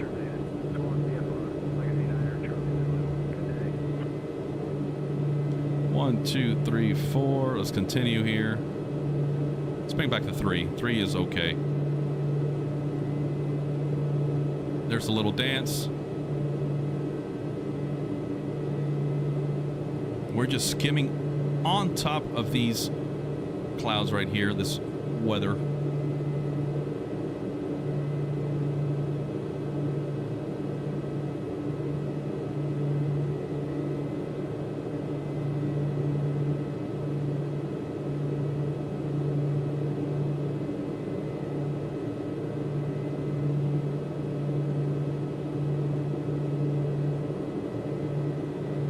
We should be getting handed off here to Jacksonville Center. 345. Contact Houston Center on 135.775. All right, over to Houston, 135.775, Airsure 345. 135.775. Houston Center, Airsure 345, flight level 390. Airsure 345, Houston Center, good afternoon.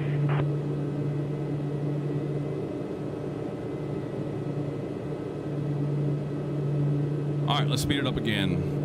1, 2, 3, 4. Let's go to 3. 3 is stable.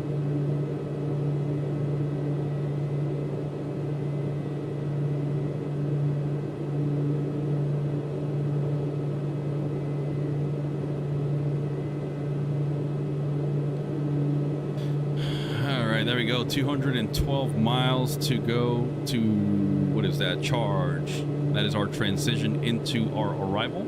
Top of descent is right behind it, or just before it.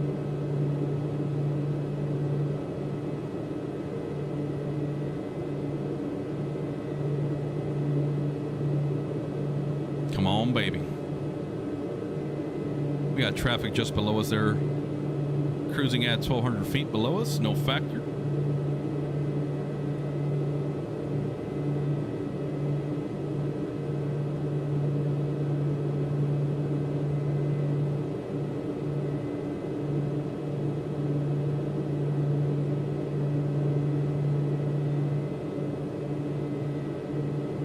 Bleeding off almost a nautical mile per second here in real time with the sim rate up 3 times. So we're doing, is that 8 or 16 times? I can't remember. I think it's 8.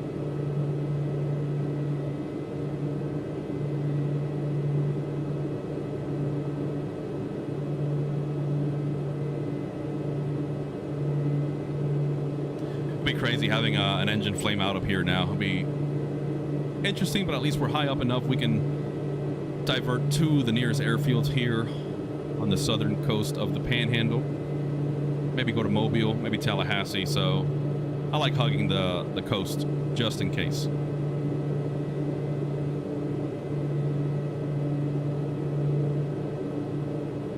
Airsure 345, contact Jacksonville Center on 135.925. 135.925 for Airsure 345. Jack Center, Airsure 345, flight level 390. Airsure 345, Jacksonville Center. Good afternoon. That sounded different. Huh. Picking up the sim rate once again.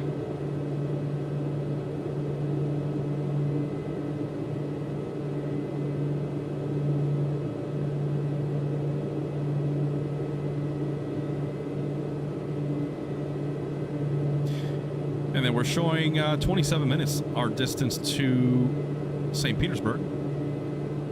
Or sorry, 43 minutes. Estimated time en route, 257 nautical miles right now.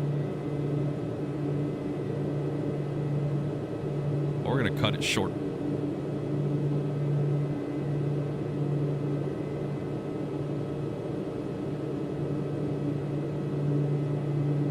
Look at the contrails right that ahead. Somebody is up below, or down below us here in the clouds.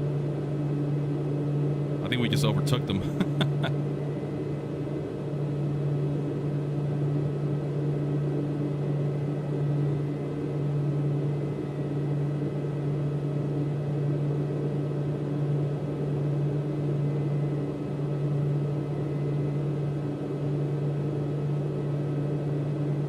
Tailwinds are kind of dying off, 63 knots now. We're still good, still favorable. Ground speed 360 knots. True airspeed of almost 300 knots.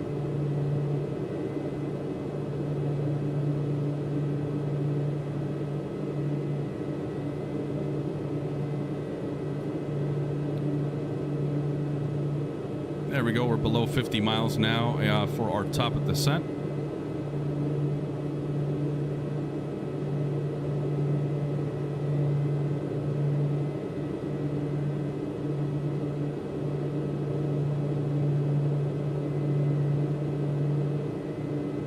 Wait till we get a little closer, and then I'll reduce that sim rate, especially as we begin the descent phase.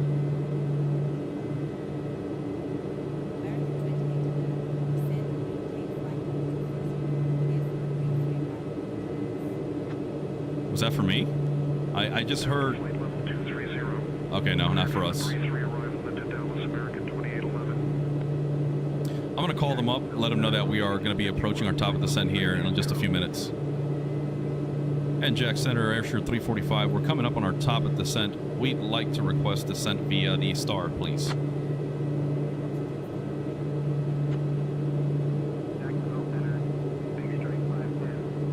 Can barely hear them. Airshare 345, cleared race 3, charge transition into St. Pete. At your discretion, descend and maintain flight level 300. Cleared for the Rise 3 arrival, charge transition at my discretion, descend and maintain flight level 300, Airsure 345. There we go, 30,000 set. Let's go ahead and arm VNAV for vertical navigation. And you can see right here, we're showing a magenta little circle on our VSI, vertical speed indicating tape. And that is going to be directly connected here to your suggested descent rate, right? And that's why we're arming VNAV. We want to make sure that the aircraft follows that descent, to make sure that we abide by all altitude constraints as applicable on this arrival. And let's see if we can pick up ATIS now. 1345. Go to COM 2. Can I enable COM 2? No? Airshare 345, descend and maintain flight level 210. Descend and maintain flight level 210 for Airsure 345. 500. Temperature 21. Dew point 19er. Altimeter 29907. Density altitude 600 feet. Arrival metering in effect. Expect possible airborne holes during peak times. Advise on initial contact. You have information Papa. Information Papa. St. Okay. Petersburg Clearwater International Airport. Information Papa. 1714 Zulu. Arriving and departing runways 4, 18. Wind 050 at 13 gusting 24. Visibility 3. Mist. Overcast at 1500. Overcast at 1500. Dew point 19er. Altimeter 29907. 29907. Okay, winds are 050. Okay. I'm going to monitor the autopilot here, make sure it starts descending. Whoa, watching that speed, getting a little hot here. What's going on? Airshare 345, contact Miami Center, 132.35. 13235 for Airsure 345. Bye-bye.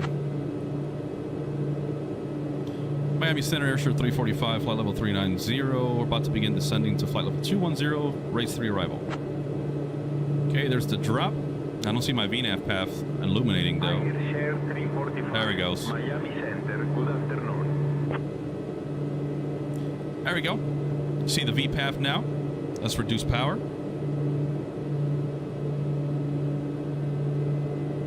because the autopilot in VNAV is going to match that descent profile, right? Look at that. Now, 2,000 feet per minute. That's what it's asking for. And actually, I think we were getting a little too slow there, not fast. That was my mistake. Okay, let's go and check out our descent checklist. Windshield heat as required, pressurization check, and environmental control system check. That is all that is asked for our descent checklist. There's a slight drop or descent on the cabin pressurization. That's a good sign. Landing field elevation is going to be down to practically 0 sea level.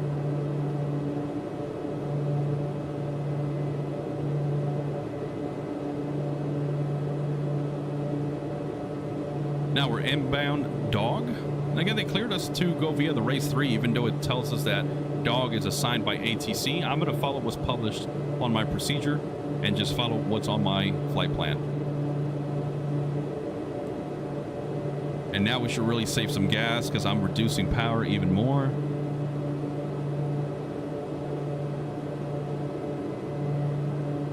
Watching that airspeed.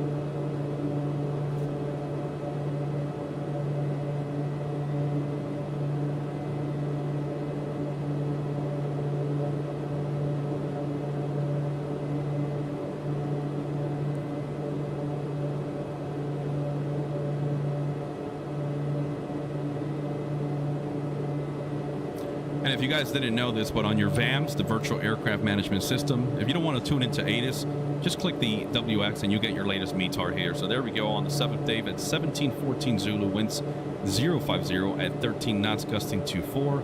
3 statute miles visibility. Looks like we've got some mist on the vicinity. Overcast at 1500. Temperature 21. Altimeter 297. Let's go to the McDo. Go to index. Let's go to performance. Where is it? Performance. Here we go. Let's go to approach. 050 at 13. Outside air temperature is what? 21 degrees? Yep.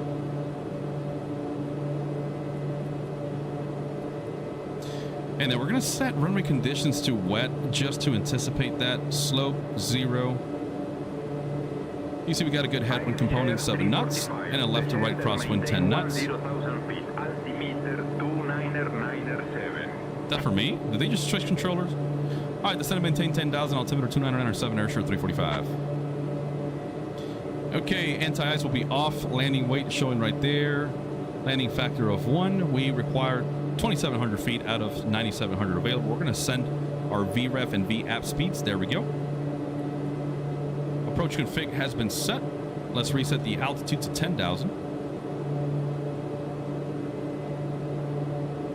10,000 set on the altitude. And you'll see that altitude, or not the altitude, the fuel flow is going to start increasing. Remember, we're decreasing in altitude. More air molecules, so that engine is going to be burning more gas relative to where we were at in our cruise power. But we're still good. We should be now arriving with probably, I don't know, about 1,000 pounds. Let's go to index. Progress. Nope, still showing 0.6. I'll take it. We're gonna make it.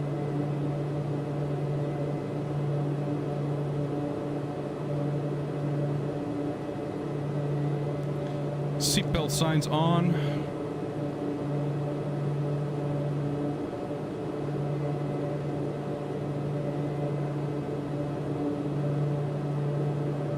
Keep an eye on the pressurization. I see the needle indicating a descent, and the cabin altitude is decreasing. Good sign.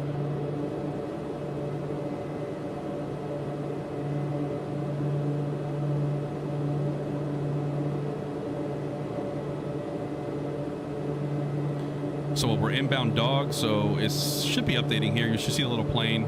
We're between charge and dog. Then from dog on that course 090 to raise, then Shikra, then expecting vectors.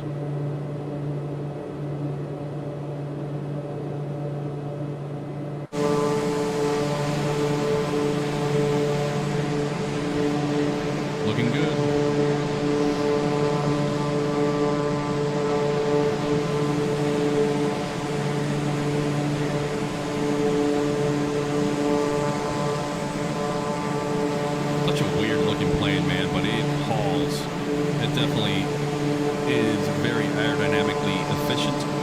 It is built for speed, baby.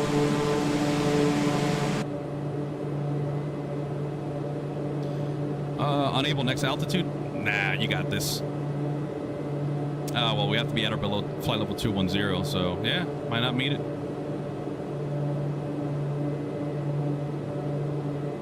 Be all right. Let's bring back power. Let's go to idle practically. Give the autopilot some breathing room there. Descend a little bit more aggressive, hopefully.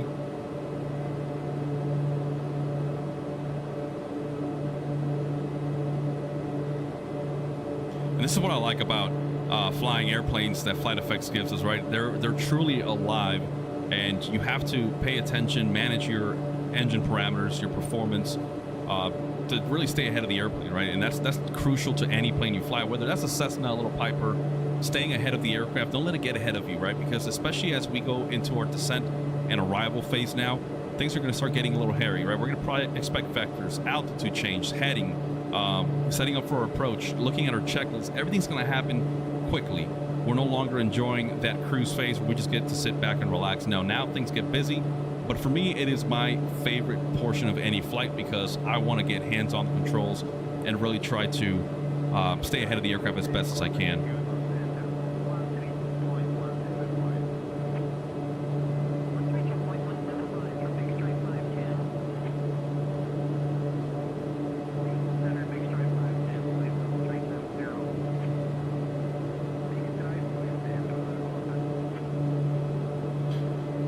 Probably a good idea. Let's go ahead and hit the revs key here.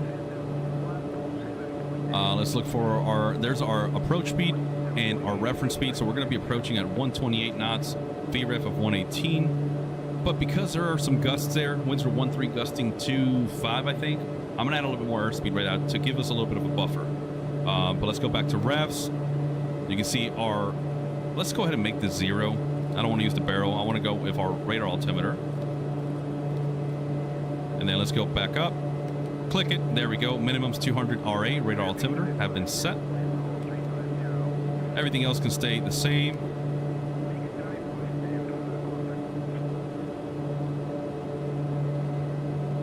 .7 miles from Dog. I think we're going to be able to hit that altitude constraint.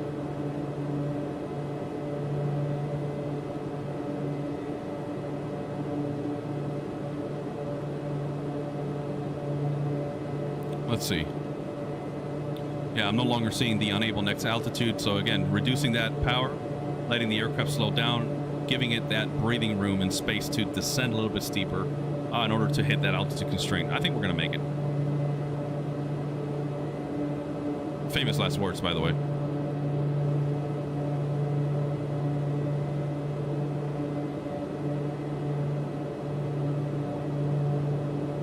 Check the weather. Nothing's changed. There's a little plane symbol. Oh yeah, we got this, guys. 21.7 out of 21,000 2 miles ago.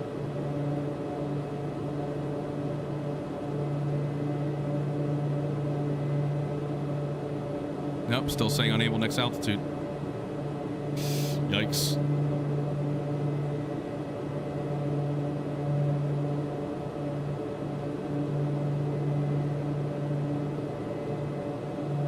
Are we gonna hit it? Are we gonna hit it? Yeah, technically we busted through that. Oh well, close enough. All right, let's get back on the power a little bit here.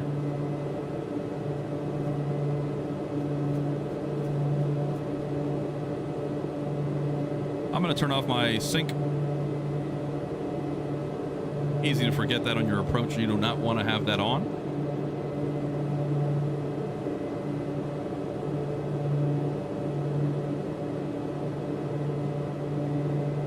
And we're watching below flight level 180. We'll reset our altimeters to 2997, which is the local altimeter for St. Petersburg.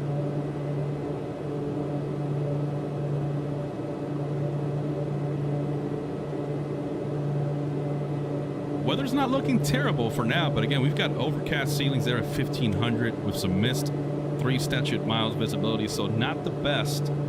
But we're doing a precision approach here, an ILS, instrument landing system. We've got lateral and vertical guidance. That is your full ILS. That is your localizer and your glide slope. If the glide slope goes out, that becomes a non-precision approach, which is just your local or your localizer or lateral guidance.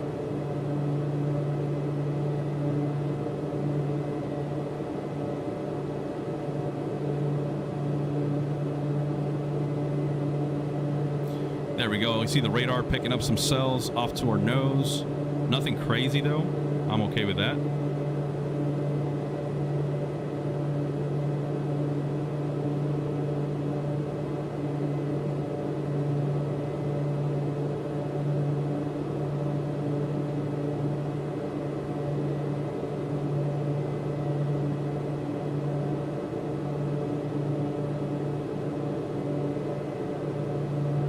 Share 345. Contact Tampa. Approach on 125.3 Tampa.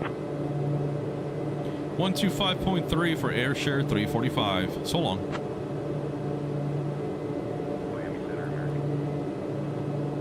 All right, sending through 18,000. Let's go ahead and set that to 29907.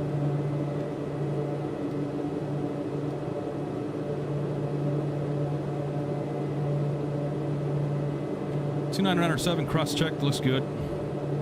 Tampa approach airshare 345.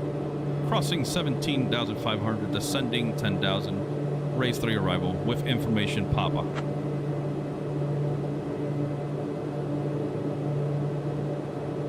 Airshare 345. Tampa approach. Good afternoon, St. Pete. Altimeter 29907. Expect the VO Air Bravo runway for approach into St. Pete. Altimeter 29907, and can we change that approach? Can we expect runway 36 left, the ILS, or 36 ILS?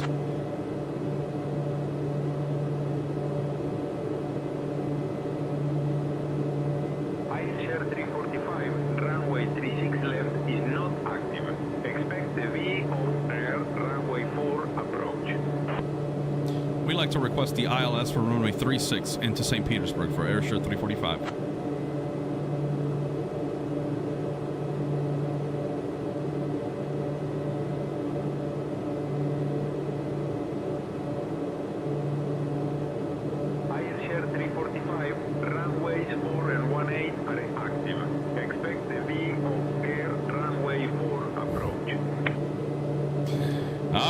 Expect the VOR runway 4 approach for airshare 345.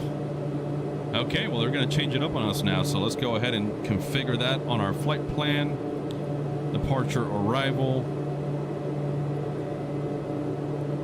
Let's go to the VOR. Damn, ATC making me work here. Airshare 345, descend and maintain 6,000 feet. Descend and maintain 6,000, airshare 345. A VOR approach. Woof. I haven't practiced that ever. So we're about to FAFO here. Let's see. So VOR is going to be 116.4.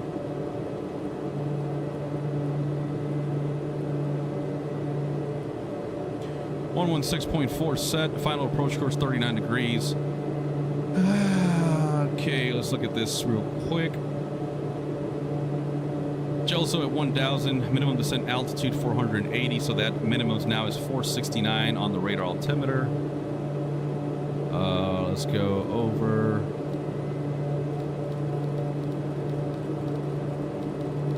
We're gonna scroll endlessly here.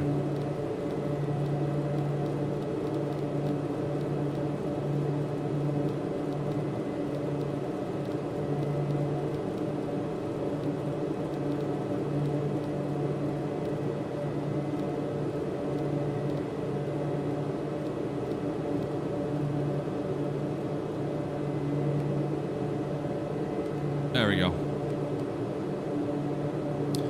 I don't like this one bit. All right, we're going to go into heading. We're going to sync this right now. We're still on the course 090. Go to heading. And then I'm going to switch my source. Let's go to VOR1. There it is, PIE, showing the correct identifier. And we got to set that course to 039 degrees.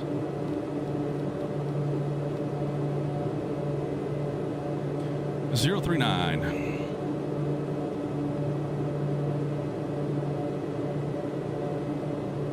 Still descending to 6,000. We're at 12.7.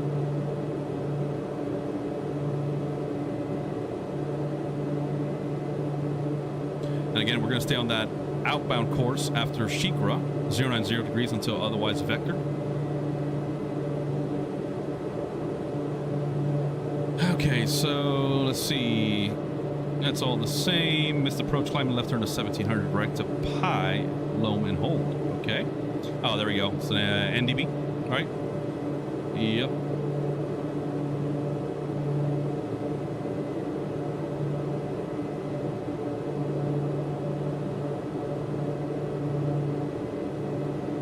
This will be interesting. Let's see what happens.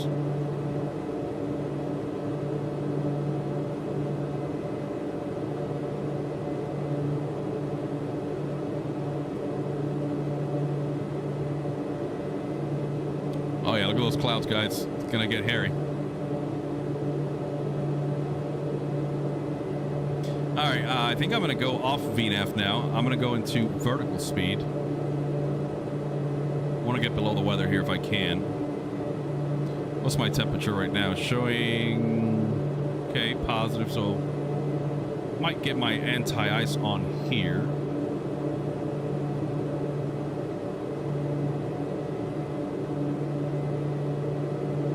You guys are about to see me fail because I haven't practiced a VOR approach and I don't really know how to execute them properly, so we're about to find out.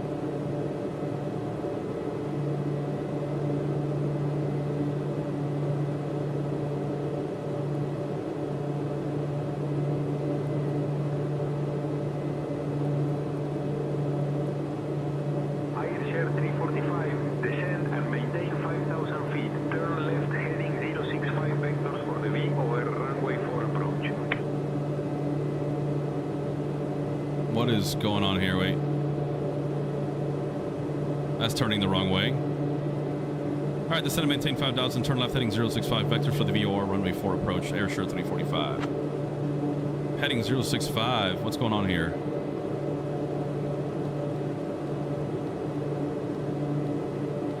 Come on, man, what are you doing? Okay, and let's set altitude to 5,000 now. There we go.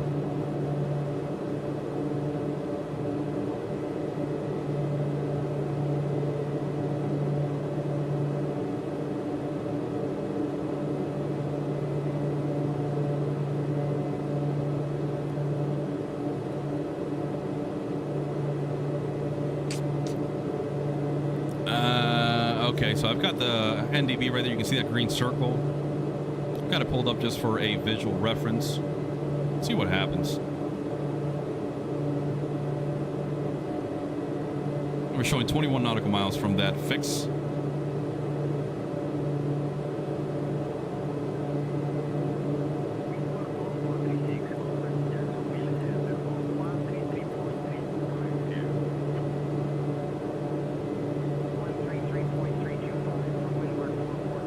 And there's the VOR.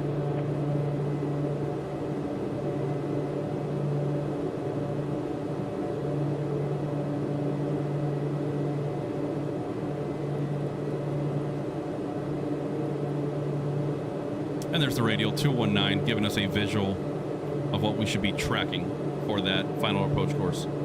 So we're below 10,000. We got to monitor that airspeed, make sure we don't bust 250 knots.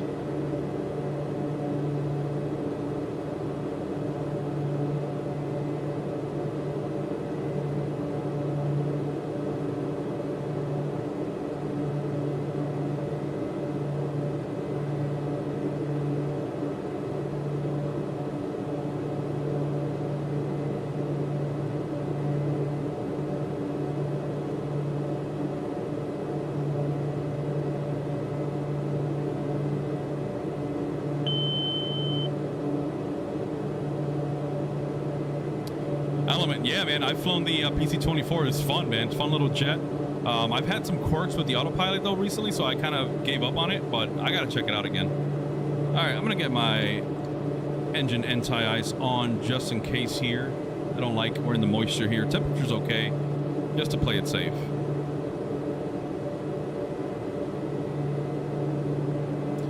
We should be leveling off here at 5,000 feet.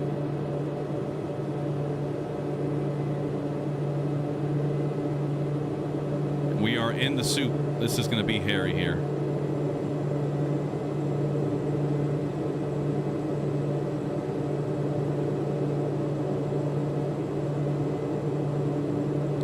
All right, approach. What are you having us do out here, man? Come on.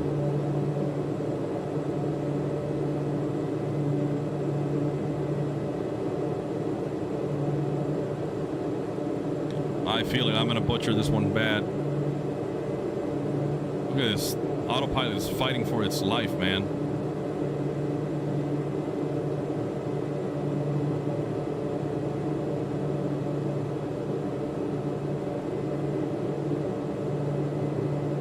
This is bad.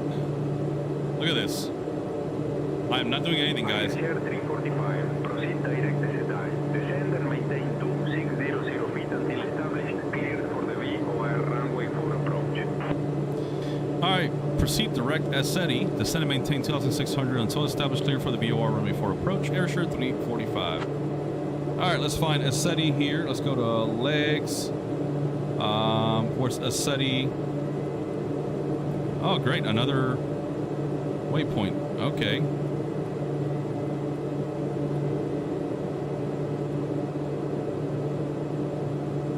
Yeah, not recognizing that waypoint.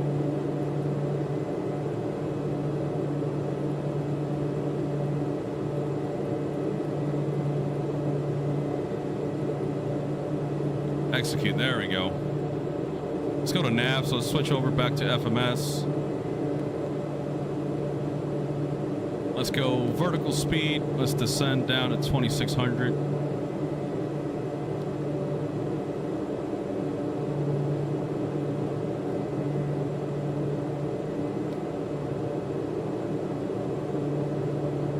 Here's the thing I don't get, guys. I don't see a SETI on my approach here, so...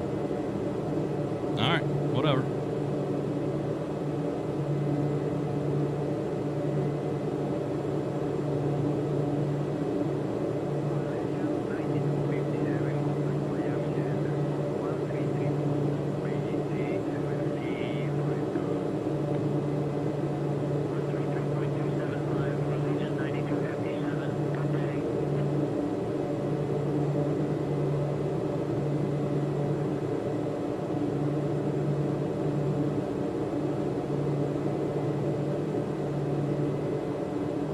Let's see what happens here.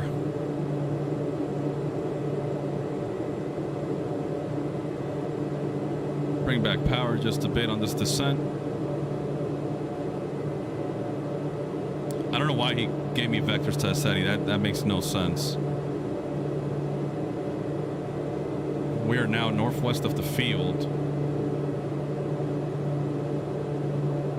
Share 345. Contact St. Pete Tower on 118.3 M. Tower 118.3 for Airsure 345.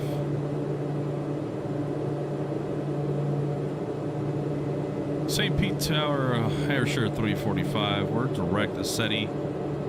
Setting up for the VOR runway 4 approach.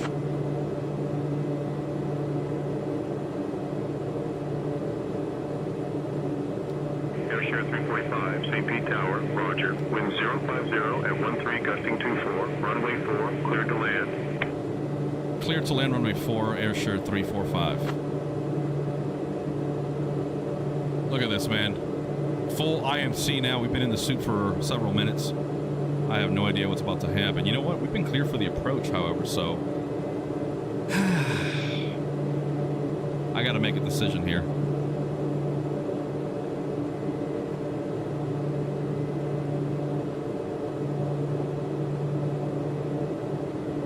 I'm gonna go heading mode.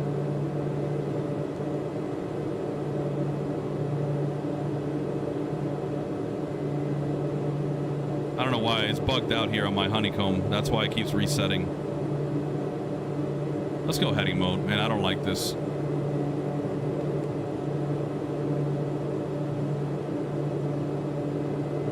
And I'm gonna switch back to that VOR.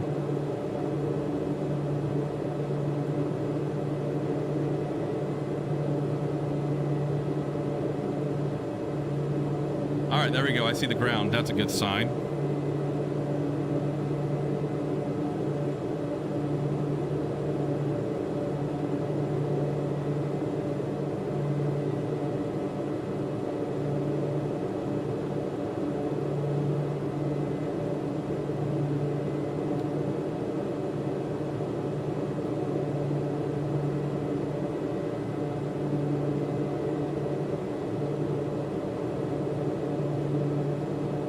See if I can do this correctly. We're gonna be coming over from this section. So right now, there's Tampa International off to our 10 o'clock. We're somewhere here. I'm gonna try to bring us in for this inbound 264, loop it around, and then get on that final approach course of 039 degrees.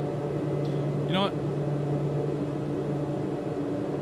Before landing checklist, seatbelts, signs on, condition levers, max RPM, gear down below 180 knots indicated. Flaps below 170, auto feather will arm below 150, landing lights below 160, flaps on final below 150, autopilot and steering off, cabin pressurization check. All right.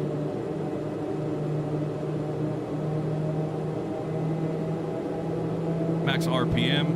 We're going straight at the airport right now, by the way. This is not good.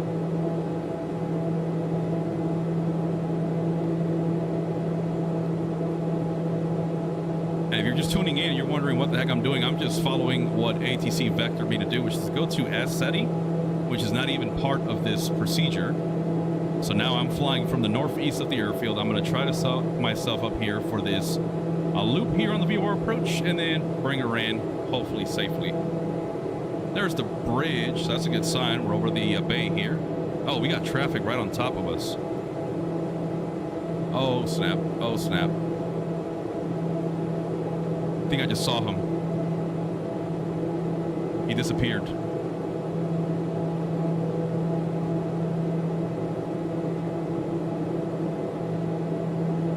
Yep, traffic off our 3 o'clock now.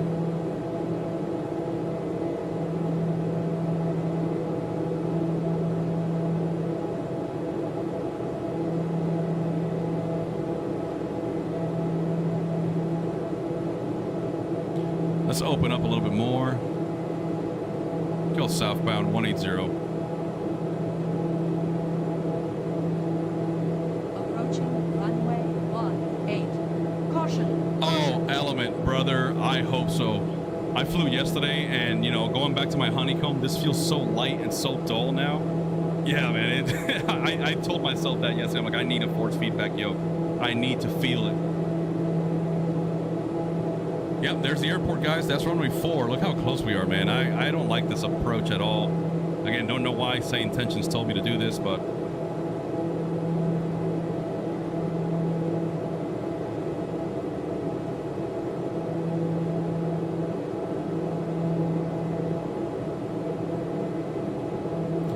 bring back power.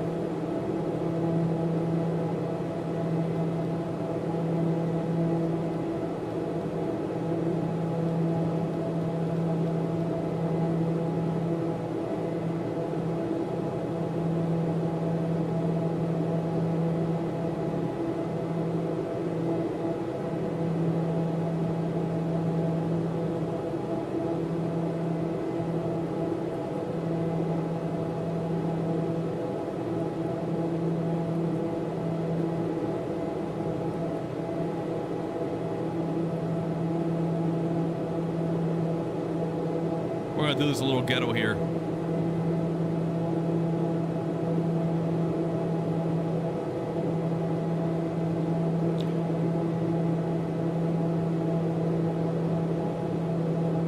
Speed's coming down, that's a good sign.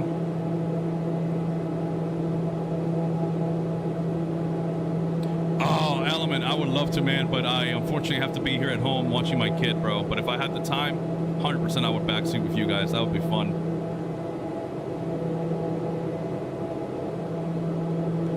Okay, speed's coming down. We're looking for below 180. I'm going to bring back power just a bit.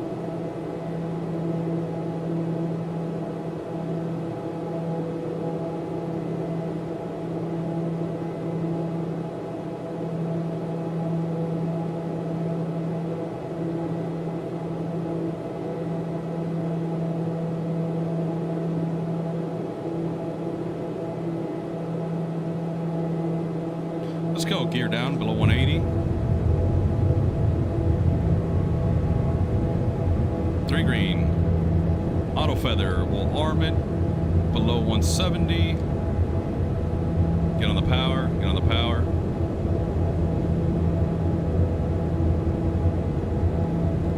Start turning us around.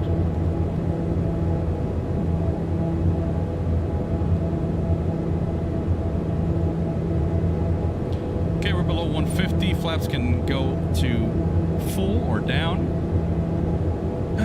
Landing lights below 160. We're good.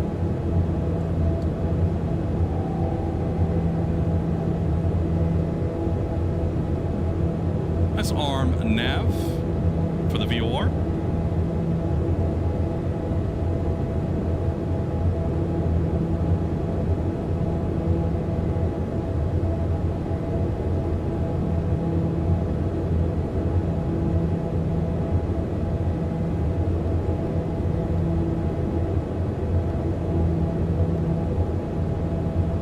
Let's go flaps mid.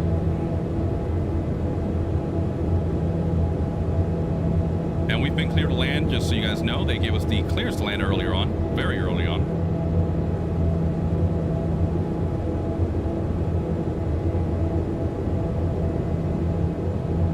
Yeah, I was gonna say, if my son was old enough, I'd be like, hey man, I'm gonna take him with me so he can enjoy it, but he would freak out probably. All right, let's go flaps down. There we go, there's the VR intercept. Let's go ahead and start a nice gradual descent now.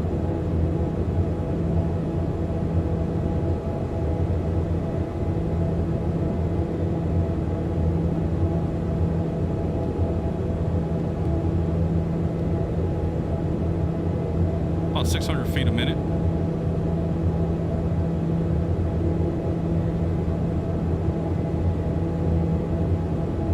Watching our speed.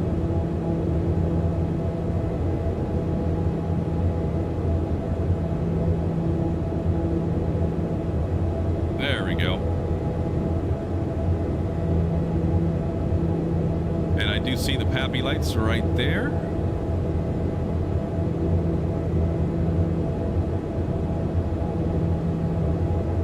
Yeah, we're way off course here. All right. Let's see what happens. I'm letting it do its thing, see if it corrects.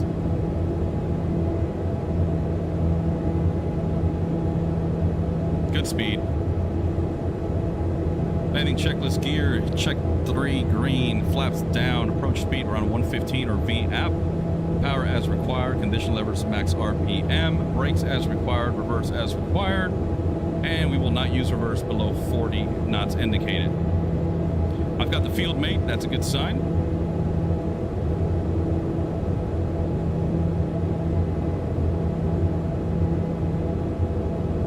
All right, autopilot's off. My controls, flight director, get out of my way. And then we're gonna set that missed approach altitude 1,700 feet. There we go. I think this is the second time I've seen off-course approaches into St. Petersburg, so it could be something with the sim or the scenery, I don't know.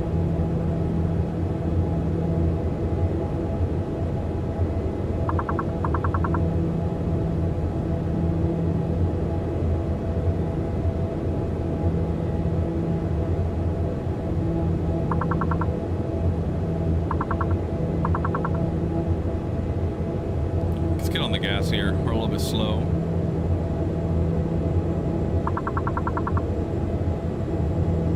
Approaching runway 4. There we go. Much better. Pappy's still showing all white. Again, that could be an issue with the scenery. I actually feel like I'm a little bit low here.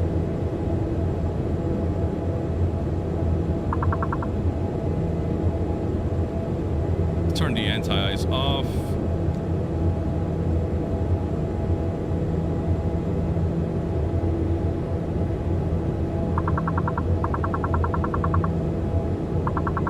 That's the elevator trim, by the way, if you're wondering.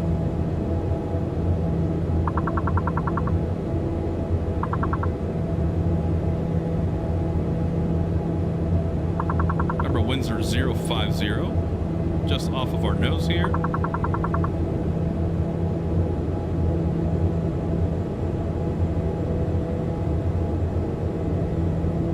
PAPI lights are not functioning how they should be. I am either on glide path or below.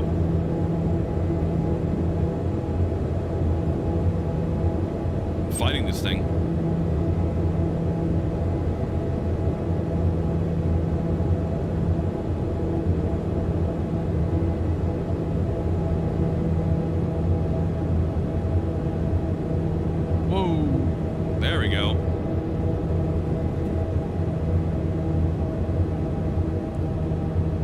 Set the airspeed bleed off.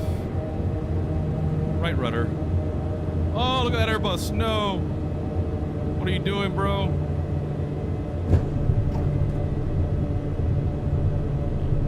Alright, I'm not going to use reverse. We're pretty slow here.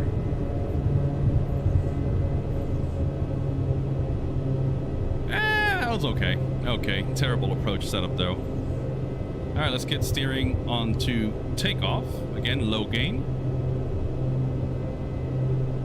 As we slow down, let's go to high gain for taxi. There we go. Now it's flashing. We're going to vacate here on Golf 2.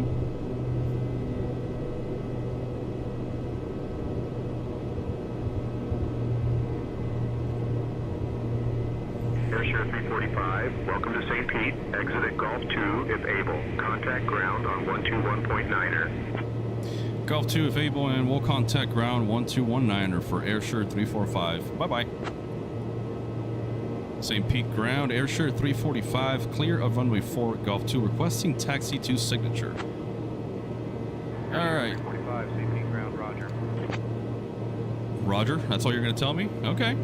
Airshare 345, taxi to signature via Golf 2, Golf Foxtrot, hold short of runway 36, then Alpha 5 Alpha. Good day. Alright, we're going to taxi to signature via Golf 2, Golf, hold short of runway 18, then Alpha for Airshare 345. I think that was right. I know where I'm going.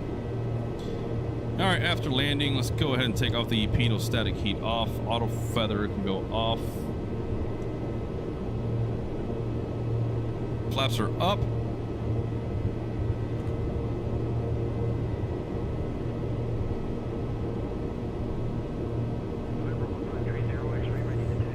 Oh, Golf 2 to Foxtrot. So Foxtrot should be coming up here.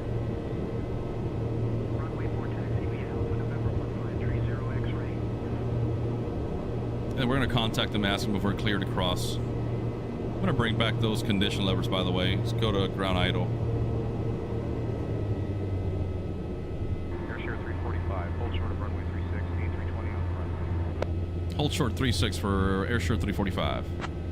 Yep, there's the Allegiant Airbus taking off, even though one of them cut us off.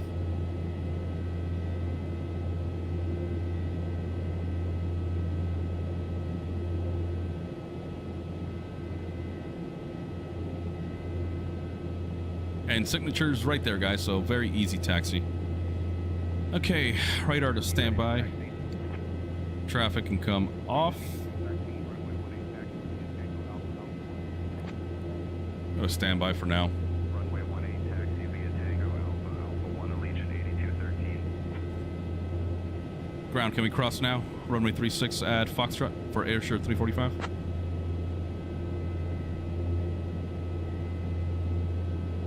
Airshare 345, cross runway 36, then continue taxi via Alpha 5 Alpha. Cross 36 at Fox and continue via Alpha 5 Alpha for Airshare 345. Okay, clear on the right. Approaching runway. Clear on the left. 6. Strobes, landing lights on. Watch the bump here. Oh.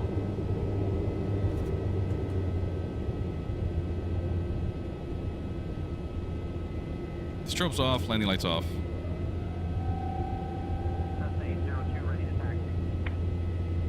Approaching runway 36. Runway 4 taxi via Hotel Alpha Cessna 802.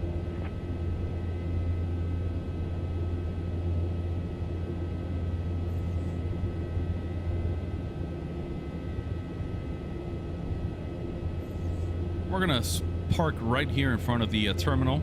Right there.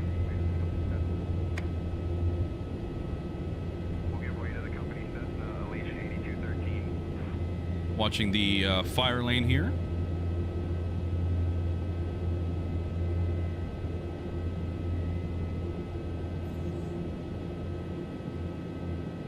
All right, let's get our parking brake.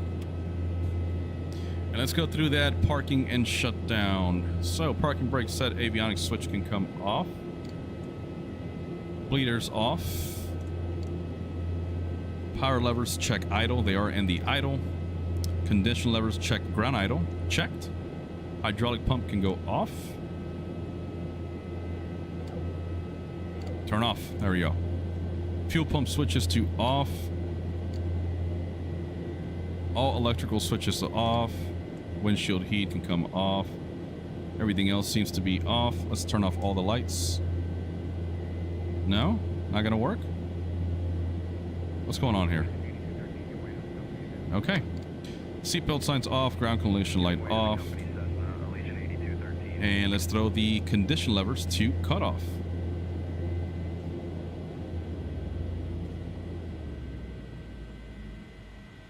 There we go.